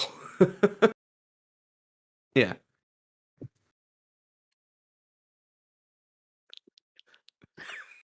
I mean, I'm with you. I mean, as someone who's purchased Elden Ring twice and got codes for it as well for review, like there are games that I will buy physically. Yeah, and there's some like really interesting points in the chat too, right? So I don't know if we want to tackle any of those. For it. Yeah, go for it. Let's dive into the chat. Roy Rooster, the ease of using in going and playing and downloading something anytime as opposed to digital. Yeah, that's some of the stuff we spoke about. Buy digital, Sony, Xbox, Nintendo vouchers to save money on rewards, programs, etc. I feel like Sony has done their maths and shift from physical to digital at the moment with the options. PlayStation Plus memberships show the similar to Game Pass, showing whom will be willing to play digital. And that's the thing, right? That's what I mean. There's just a lot of contributing factors. And it's about consumer behavior, consumer spending. But yeah, it just feels too soon. Like if you asked me a week ago, or 2 weeks ago, I thought we had maybe one more generation before the scale really tipped into like 85, 90% digital, where I think you could probably make a justification. But it's too soon. This is Sony's Xbox One moment. And I don't say that as like for any other reason than this is probably, out of all the stupid things Sony has done, the worst decision they've ever made. And I think they've been able to skirt through everything else, right? Besides maybe PS3's launch. And there was the hack, but that wasn't their fault. I mean, it was, but you maybe had PS3's launch, the hack of 2011, this. These are the three, right? I mean, everything else that Brian's like, maybe. I mean, what else? I'm just waiting because like I'm gonna let you guys chat because once I go, I'm probably gonna keep going. So like I'm just No, I'm happy to pause here because I'll be here all day. But I mean, these I haven't seen this much pushback to a Sony thing ever, right? And the times there were where they could have been bigger, it was at a different time. So like, Twitter wasn't what it was when the hack happened. Or when the PS3 launched. If that happened today, maybe that would have been bigger. But I feel like this has ruffled a lot of feathers. And this is like gamers, random businesses, retail outlets, developers, publishers, people who worked at Sony PlayStation. Sean Layden even said in an interview a year ago that Sony has a responsibility to the industry as its steward because it is the de facto place to play, right? That and Nintendo. So yeah, it sucks, man. It sucks. I'm done. All right, go for it, Ryan. We're going to tag you in. All right. Okay. The preface for the way I look at all this is, yes, I am pretty much exclusively a digital gamer these days, and for a number of reasons. The main one is the luxury position that we are in. As Max and I have been involved, well, me specifically, Max for a bit less time, but I've been involved in games media for over a decade now. So I'm very lucky and very fortunate that we get a lot of often review codes, right? So I very quickly became a digital gamer because that's how we were receiving games. And then if there were any games that we didn't get a code for, I'd be like, all right, well, I've got something else to play. I'll wait for it to go on sale and I'll jump on it. Because Steam, sales on the PSN are now more frequent than they ever have been. So if you just wait a little bit longer, you're going to get it. And that's the way I've kind of have been playing it, right?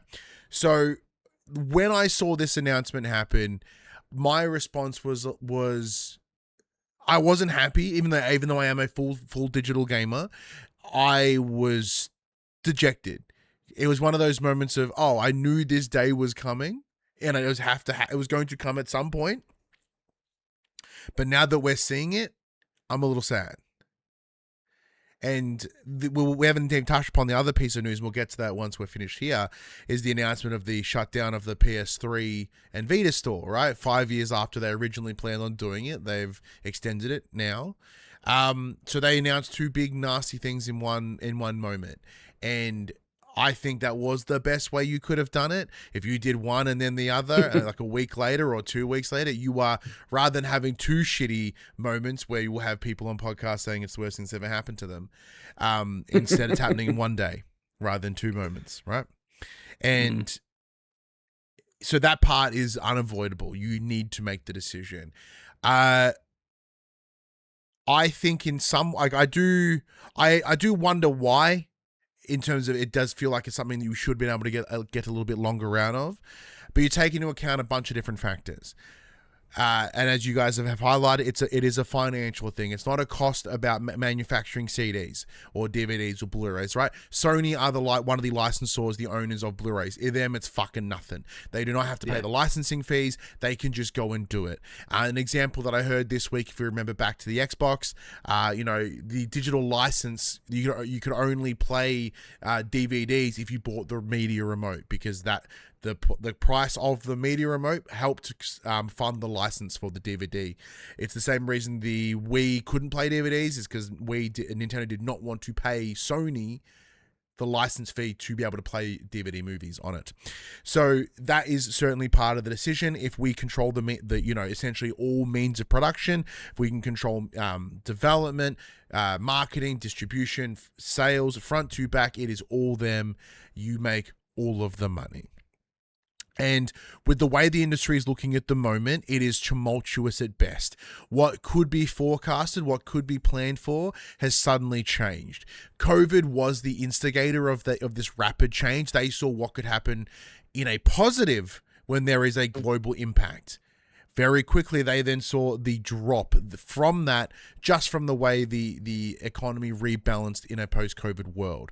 To then be hit by this techocalypse with the AI and all this extra bullshit, it is at this level of tumultuousness in the other side. They have seen the full spectrum at which their industry can be impacted by outside forces. So what they're doing here is they're preparing for that time, what that next step is. I agree with you, Josh, that this would have been the plan a generation from now, or at least a while from now. But they're like, we can no longer safely predict like we used to. We need to be a little reactionary, and this is the only way that we can be proactive.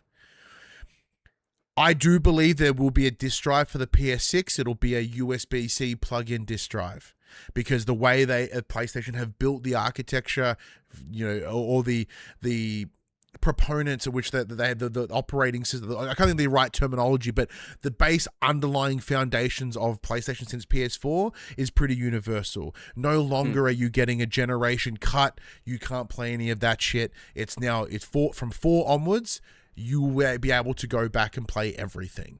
So I don't think they'll cut it out entirely. It'll be an expensive optional extra. And it's not about saving money on the actual overall cost of a PS6 as well, because the optical drives are like, what, $20 wholesale. It's not really going to impact the overall cost of the console. I do believe that it is the way the market is moving forward. The data is incorrect in that it does count for all digital games. Like every single copy of Alan Wake 2 before it got sold on disc was counted as a digital. So like, well, that then skews that data. I do take into account those budget conscious gamers, those that will go and think about, I like physical because I can pre-order and I can pay it off. I don't see that changing in the same way they announce, that's still going to be sellable in retailers. Now, it won't be what they had previously, which are those little cards you'd scratch off the back and there was the code. It will be what essentially. So this week I went and bought my son PS Plus so that his save games could go between our houses, right? My house and his mum's house. And I went and I hoped to get a little voucher because I wanted even just the little, here's your PS Plus voucher, bud, it's yours. And it felt like something. Instead, I gave them the card at the counter and they gave me a receipt with the codes on it. That is the future. And that sucks. You know what I hope it is? I hope it's not that. I hope it is the moment the game releases, they email you your code. Yeah. So you don't have to wait till the next day to go pick it up. And that could absolutely happen. I don't know. I don't think that's what it's going to be. I don't think it'll be that because that's too easy to get fucked with. But what I mean by that is if you can pre-order, retail stores are going to be reliant on these sales still, right? So yes, you can, until the companies decide to completely cut out the retailers, which they won't as of right now, because especially in certain regions, like you mentioned, we can't buy from Sony direct. We can't buy our PS5s or whatever. It has to be through JBEB. So until that chain is severed, they will still sell to retailers. So if you are someone that needs the pre-order to be able to pay it off over time, where the PS Store wants you to do it all in one go, cool. Retailers are still going to have you covered. They're going to still want you to spend money with them, right? Now, an example that was used in the chat, and I'm going all over the place, but we'll get back. In the chat, a mute goes, I know one person made an argument with music industry and vinyl, and that used to be extinct. Correct. Vinyl did used to be extinct, but you know how much a CD is? $20. You know how much a vinyl record is? $80 on average. So unless you're willing to suddenly pay a fuckload more for your physical copy, that argument is void. That is not a relevant argument, because we are paying for the physicality of that vinyl. There's that, and there's two other elements, though. The other element is a CD player or a vinyl machine can be made by a lot of companies. Yep. Where it's like a PlayStation can only be made by PlayStation, and the disc player has to be made by PlayStation. If they're not making it, someone else could go print a disc, but it's like, what are you going to put the disc into? Absolutely. And that's a big part of it too. And same goes with Steam. Everyone's like, well, you've got me on PC for a while, everything's digital. Yeah, but there are multiple storefronts. There are multiple places you can go to buy this game that is not just the PlayStation Store. So I do agree with that side. That does lock down something fierce and gross. The other thing that keeps being used in social media that infuriates me to no end is the repeated use of the Shuhei Adam Boy's handing of the that was in 2013. That was 13 years ago. Has everyone seen how much the world has fucking changed in the last 5 years? Let alone the last 2 years, 3 years, like 1 year. Like, it's for fuck's sake. Change is inevitable. I hate change. We like things the way they are, but everything changes. So using that as a point of issue to stab at Sony, go fuck off. It's not a useful argument. I don't agree. You know why? No, because look, in that moment, in that time, that is the correct decision. Abso-fucking-lutely. But using that as a stab, that is like, everyone, remember back in the days of bitching on cancel culture, be like, oh, you're getting done for a tweet you did 20 years ago. It's the same shit. Like, it is not the same company. It's the same company. It's not the same people. It's not the same management. It's not the same business processes. It's not the same economic market. Everything about that industry at that time has drastically changed. Does that mean that they should eliminate discs? No. But what I'm saying is using that as your argument to be like, haha, is fucking false. It is failed. It's inaccurate. I think it depends on the context. You can absolutely stab them for it, as you should. Stab them for what they are now. If they're claiming economic forces, it costs fucking pennies, like 0.000 of cents to print these discs, and it's not as if they're making the elaborate physical editions that we were talking about. I don't think it's the printing of the discs that's the issue. Yeah, that's my point. In the still going. Yeah. The argument is it's dollar value. It's not. It costs fuck all to print discs. So if Sony claim it's about them, it's too expensive to ship and whatever, fuck off. No, it isn't. It is absolutely not. It is. They want the money because the industry is so tumultuous, the demands on it are so high. Mostly, in terms of game development costs have been increased because of pressure from gamers. However, the cost of technology, the cost of all these other parts, the greater industry stuff is not our fault. And it sucks that we're the ones that are getting stung for that, right? Because this is the response of AI and changes in hardware availability. And it is... Everything about the way the world runs now is so different to 2001. I am with you guys. I loved going and buying secondhand games. I love being able to walk down a Video Easy and try a bunch of games that I haven't before, and that doesn't exist anymore. But I know that I would still be engaging in games that way have I not been in the position that I'm in now, where I don't mind buying a game digitally because there is no price differential. There was a time where it was, cheaper to buy at retail. But, as the availability of retail has gotten less and less, EB games are selling less games than ever before. They might as well just call themselves EB and assorted shit. Where, JB Hi... pop culture now, mate. Yeah, exactly. That's what the best they got. It's all Pokemon. There is no differential. And even my partner Phoebe was like, well, does this mean they'll make digital games cheaper? I'm like, no, not at all. They would have, if anything, could have... When they first brought in the digital storefronts however many years ago, but they didn't because they didn't want to fight the retailers, because as we said, the point still stands. They are the delivery method for the console.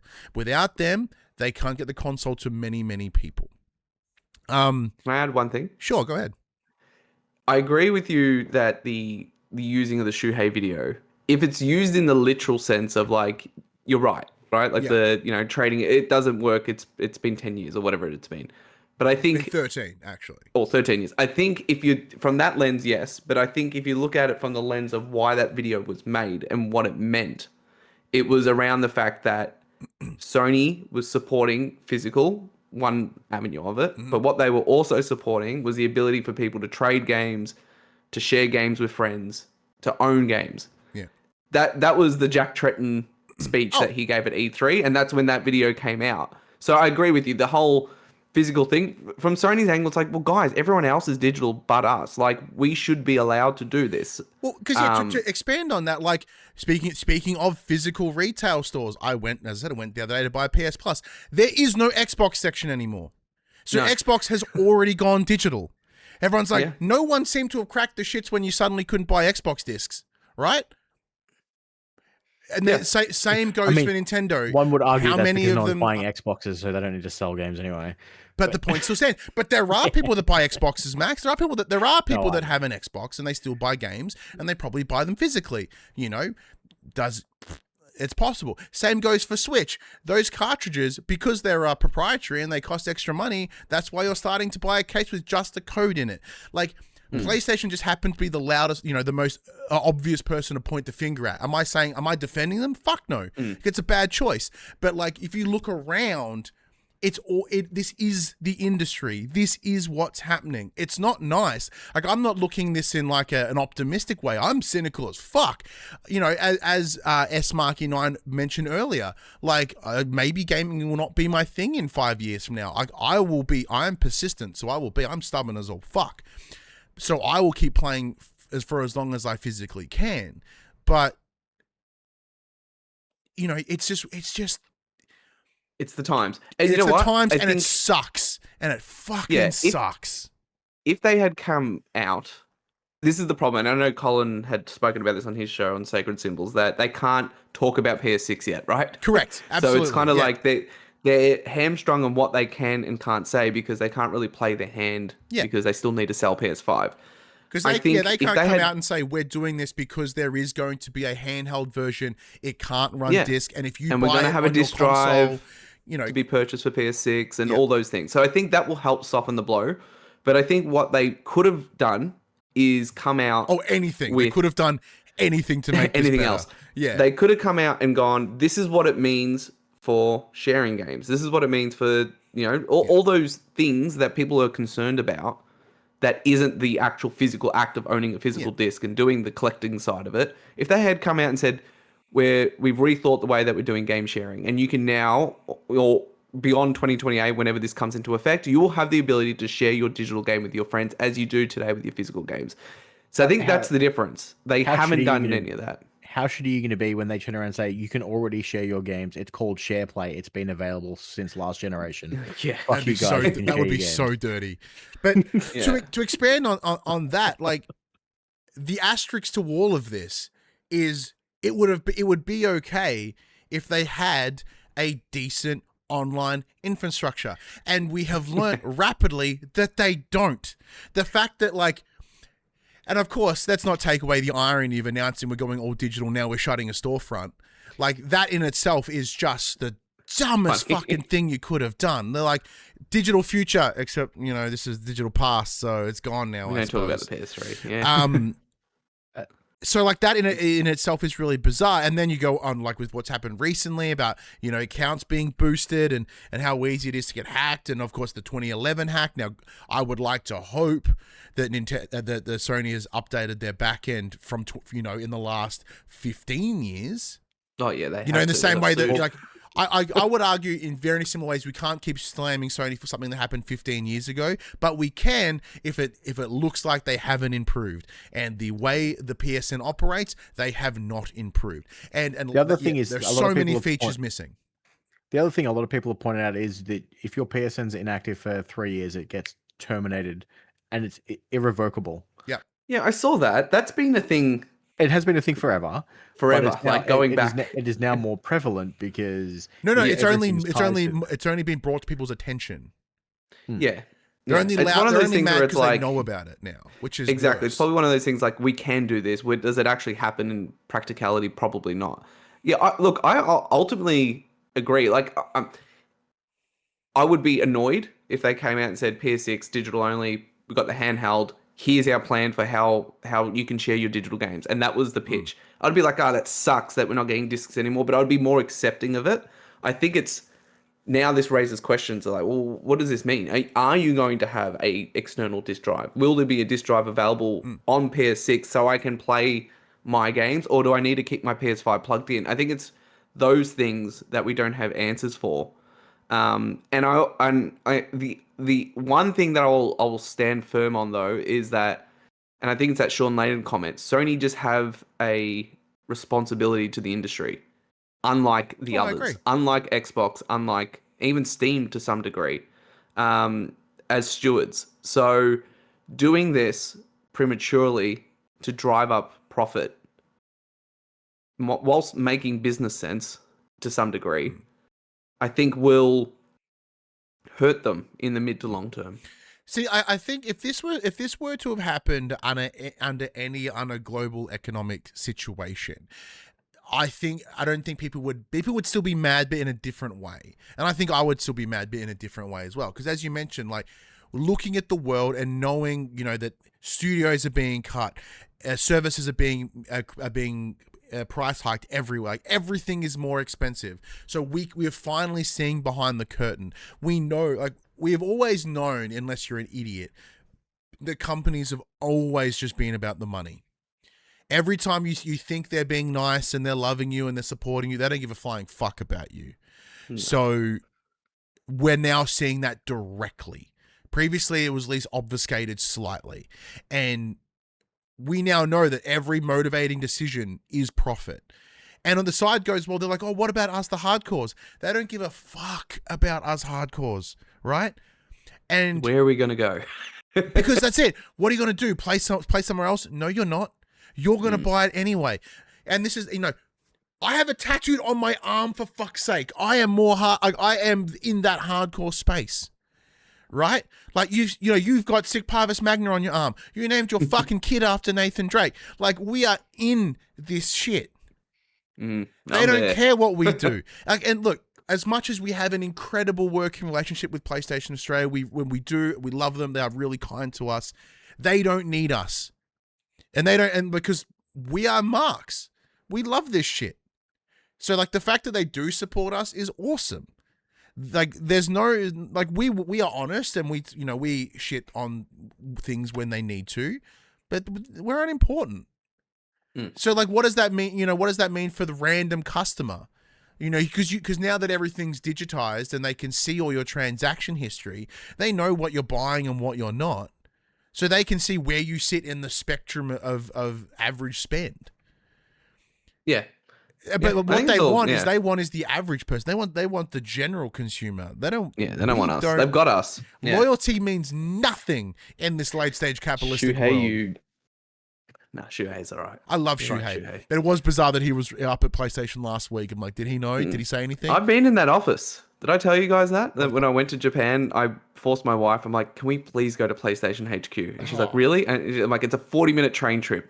I'm like, please. I would. So I've got photos at the front there. Yeah. I've got photos at the front of PlayStation's office. I got a photo where Shuhei was sitting because then I got kicked out because they're like, no. I'm there with the photos. Yeah. I was probably the only white dude at their office. Westerner. Because no one else would go there. Like there was no one there. Yeah. And it was just me going. It is just a corporate office. It's not very fancy. It's a corporate office. Yeah. But yeah. Look, that's why I hung back because I knew I was just going to say a bunch of fucking shit.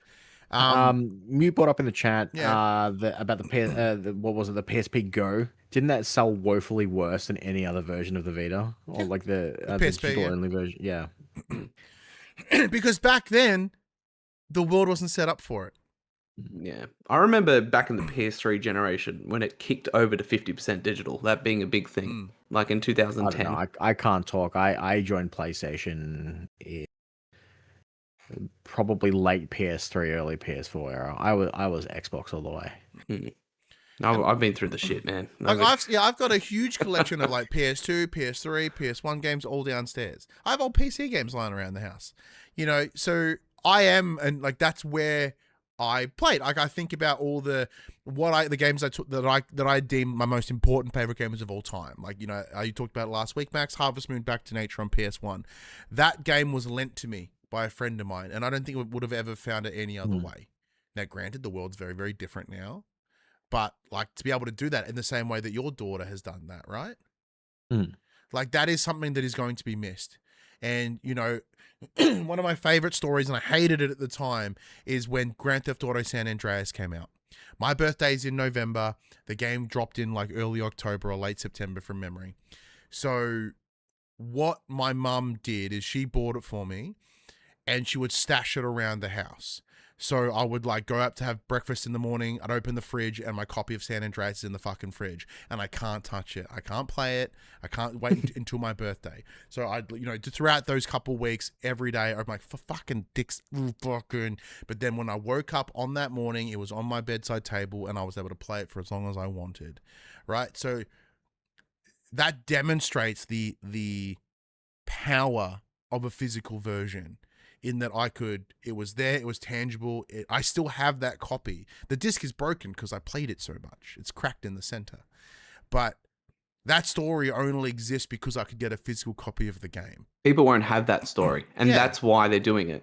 Where it's people like us that are dinosaurs. It's like but a normal kid who has normal parents, so not people like us, won't have that, right? Because with Nathan, he's going to still get that experience because he's not going to have a choice.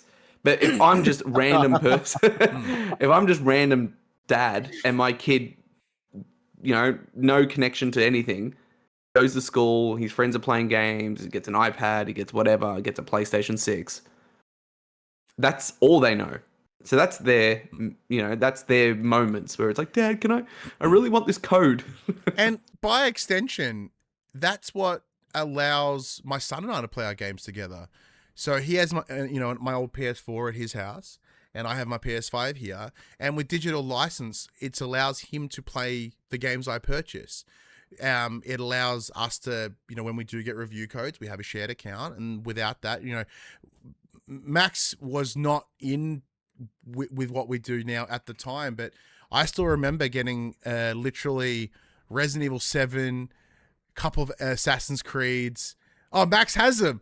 He has them. I remember getting like promo discs because codes weren't prevalent then. So like Max is going to grab a bunch of, like when PSVR 1 came out, I just got a random parcel of a bunch of discs that came to my house. Max can't find. They're in a box somewhere. I'm not going to sit God there damn and it. try and find them. Anticlimactic. These Yeah, red sorry, I discs. thought that I've was got. right on I top. have some at the other end of my house. If I was lazy, but I am lazy, so I'm going to get up. You know, so that was really hard to review games between the two of us, but old Josh, not new Josh. It was very hard because someone had to play them. So it make it very difficult to do embargo, right? So like there are those conveniences in very specific use cases for us, but you know, it's such a like a literal double-edged sword. Like it is the future. This was going to happen, but when and where and how, it was a sword. Speaking of the sword analogies, it was the sword of Damocles. It's been sitting above this entire time, and we knew it was going to drop, and we're perplexed when it dropped. That makes any sense. Yeah, I feel like this being said in 5 years with some further context would have been much more better received. It's because it's Sony of now, a Sony that people don't really like, announcing this and then going silent, and it's like, Yeah, I Sid think Schumann doing it on the blog. Like, I think as you mentioned that they have given us no roadmap as to what this actually means. They've just dropped it and walked away. And they're like, this is it. And I think that the other part that's played a huge, massive role in this is PlayStation's infrequent communications. So when they do come out, we pay attention. So had they been, you know, hopefully not as chatty as Xbox, just mind you, fucking what's her face has gone real quiet as of late too. Just putting it out there. So That's because she's about to announce the same thing. Yep. Yeah, she is. You for know once, what I she's mean? like, for once, they went first. Thank Yeah, she's God. like, oh sweet. But yeah, the worst part is everyone's gonna look at her and like, we trusted you. You changed the logo. We thought you'd save us. You made capital everything letters. capital. Yeah, we're the same path. But yeah, it's just I don't know. Like I said, They got no one to talk. They got no one. Yeah, You're not going to send because of Herman that, they Hulst out had there. no one to speak. They had no one to say. So when they don't say anything and they come out and they say something and they fuck off again, we're like, well, we know we're not going to get a response out of them. And to everyone else, like, oh, maybe they'll reverse their path. Like maybe, they might extend it slightly longer in the same way that they were going to get rid of the PS3 store and then they went, oh shit, and then they gave us technically 6+ years. That was going to have to happen at some point too, because PS3s aren't made anymore. Then, you know, you simply just cannot get them. And with the as we're learning and as we're seeing firsthand, it is not as easy to move PS3 things to the PS4 and above because of the bold decision they made to build it differently and uniquely. Because at the time, once again, we think about it, at the time, they didn't think that we would need to worry about things being able to play through generations. No. And they thought the cell architecture was going to be used in everything. They thought this Not just the this looks like a PlayStation. great idea. Yeah.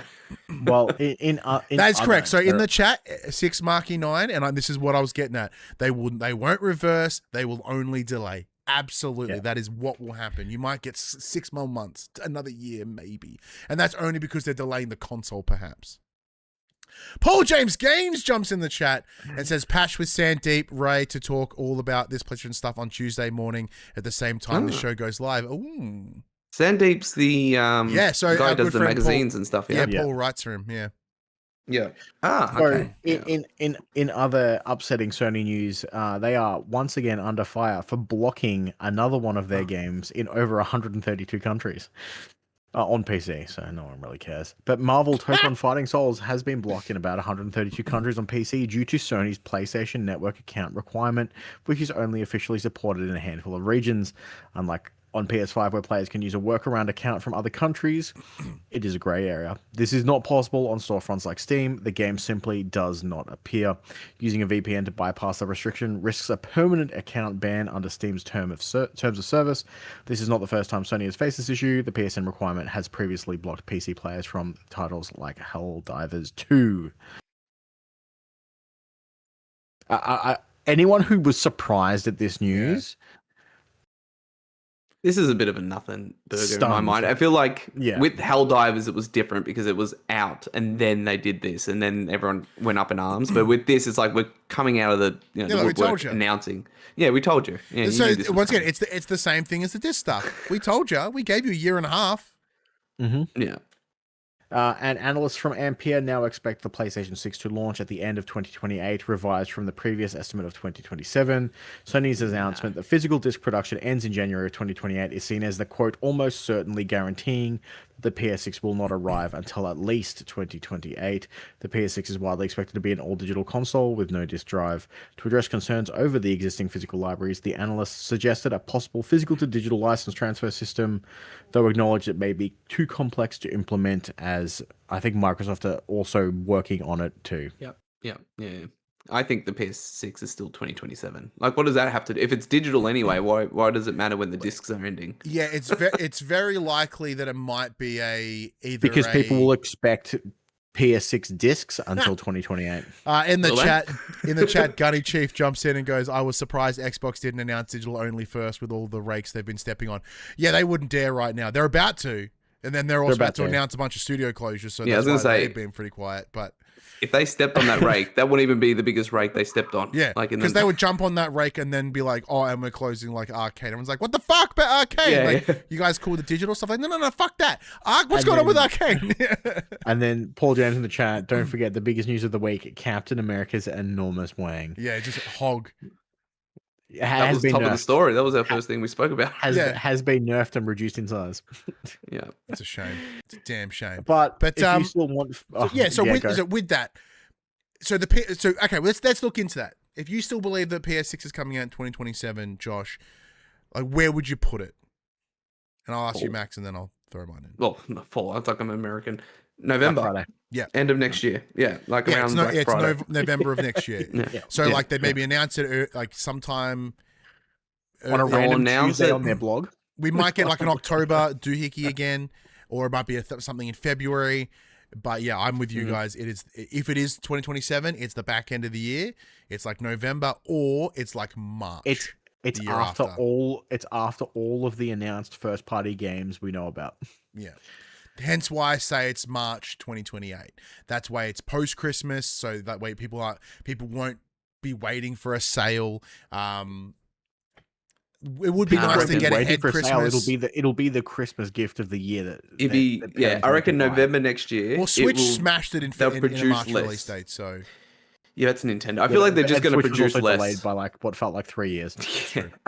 I think they'll just produce. I think this is gonna, like I said before, I think this is gonna be a very different console launch. I think it'll still be around the same time. They'll put on a big show, but there'll probably be less to sell. Yeah. I mean, PS5 launched in a global pandemic. I'm pretty sure they'll figure it out for fall next year. yeah, that's the thing. It launched in that, but it was so early in it. Yeah. Like if it had launched in like Benefited from it. 2024, we would have seen a lot more impacts of like the whole COVIDness on their marketing plan and everything. But because it's everything was shut down in March and it came out in October, so it's like, well, it's only a handful of months comparatively to like the whole pandemic at large. So it's I say that in that, yes, it's fucking insane that they were able to do that, and to organize that from a complete distribution standpoint alone is forever going to be remarkable. Jim Ryan Also had still- it on planes. It's also still crazy that it is more expensive now Yeah. than it was at launch. Yeah. But yeah, in the chat, yeah, 6Marky9 also agrees, probably like a November. But yeah, another thing in the chat, Mute brings up as well, as a media player, kind of sad that PS6 won't play Blu-ray or 4K. I have a PS5, slim with a disc drive. I bought a disc drive with my Pro because I was like, oh, maybe I'll watch Blu-rays. I've used the disc drive to play the copy of Expedition 33 I borrowed from you, Max. So even the idea of like, I'll watch movies on it, I haven't done that either. But then I again, bought does the- this disc printing affect movies? I Movies doubt have it. been digital for years. Exactly. Well, Disney don't even release them anymore. Remember that? Disney's like, we don't want to release discs anymore. Fuck you. But the main point that I think we forgot to mention earlier, while I quickly wrap back around, because now that I remember what it was, a lot of it is the control of the quality of the game too.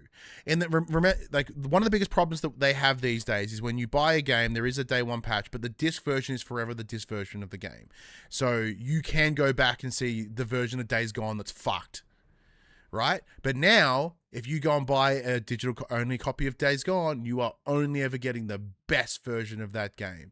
And that's like, I think that's why GTA 6 are doing it, so that as they upgrade it over time, there's never a poo version you can go back to. That is another complete tactic control point of it as well. That we Although to be fair, GTA also has an online component that you cannot use unless it's up to date. No, but I mean the campaign stuff, right? Like let's say the online is considered a different SKU. Let's just say, right? It's a different package. Checked it too from getting leaked. Correct. Right. Yeah.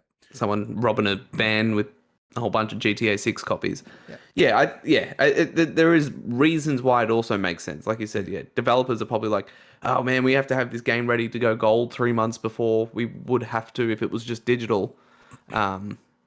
It's just funny because you see games launch digital, they come later to physical. And it's like, if it really wasn't, there's a reason you're coming to the party, right? There's a reason Alan Wake then went physical.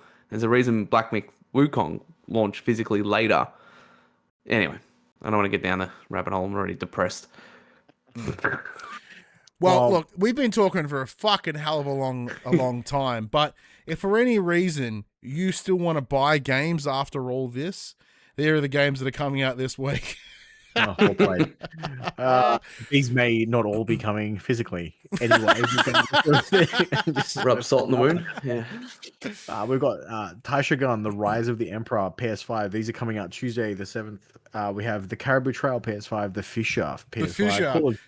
The last fissure I ever received was one when I ate too much protein and blew out my butthole. I hope that is not the game.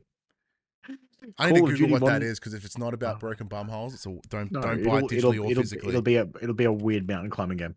Call of Duty Modern Warfare 3, PS5, PS4 is a PS Plus Essential game. Oh, it's absolutely not PS5, PS5, PS Plus Essential, and For the King 2, PS5, PS4, PS Plus Essential. It's an atmospheric visual novel.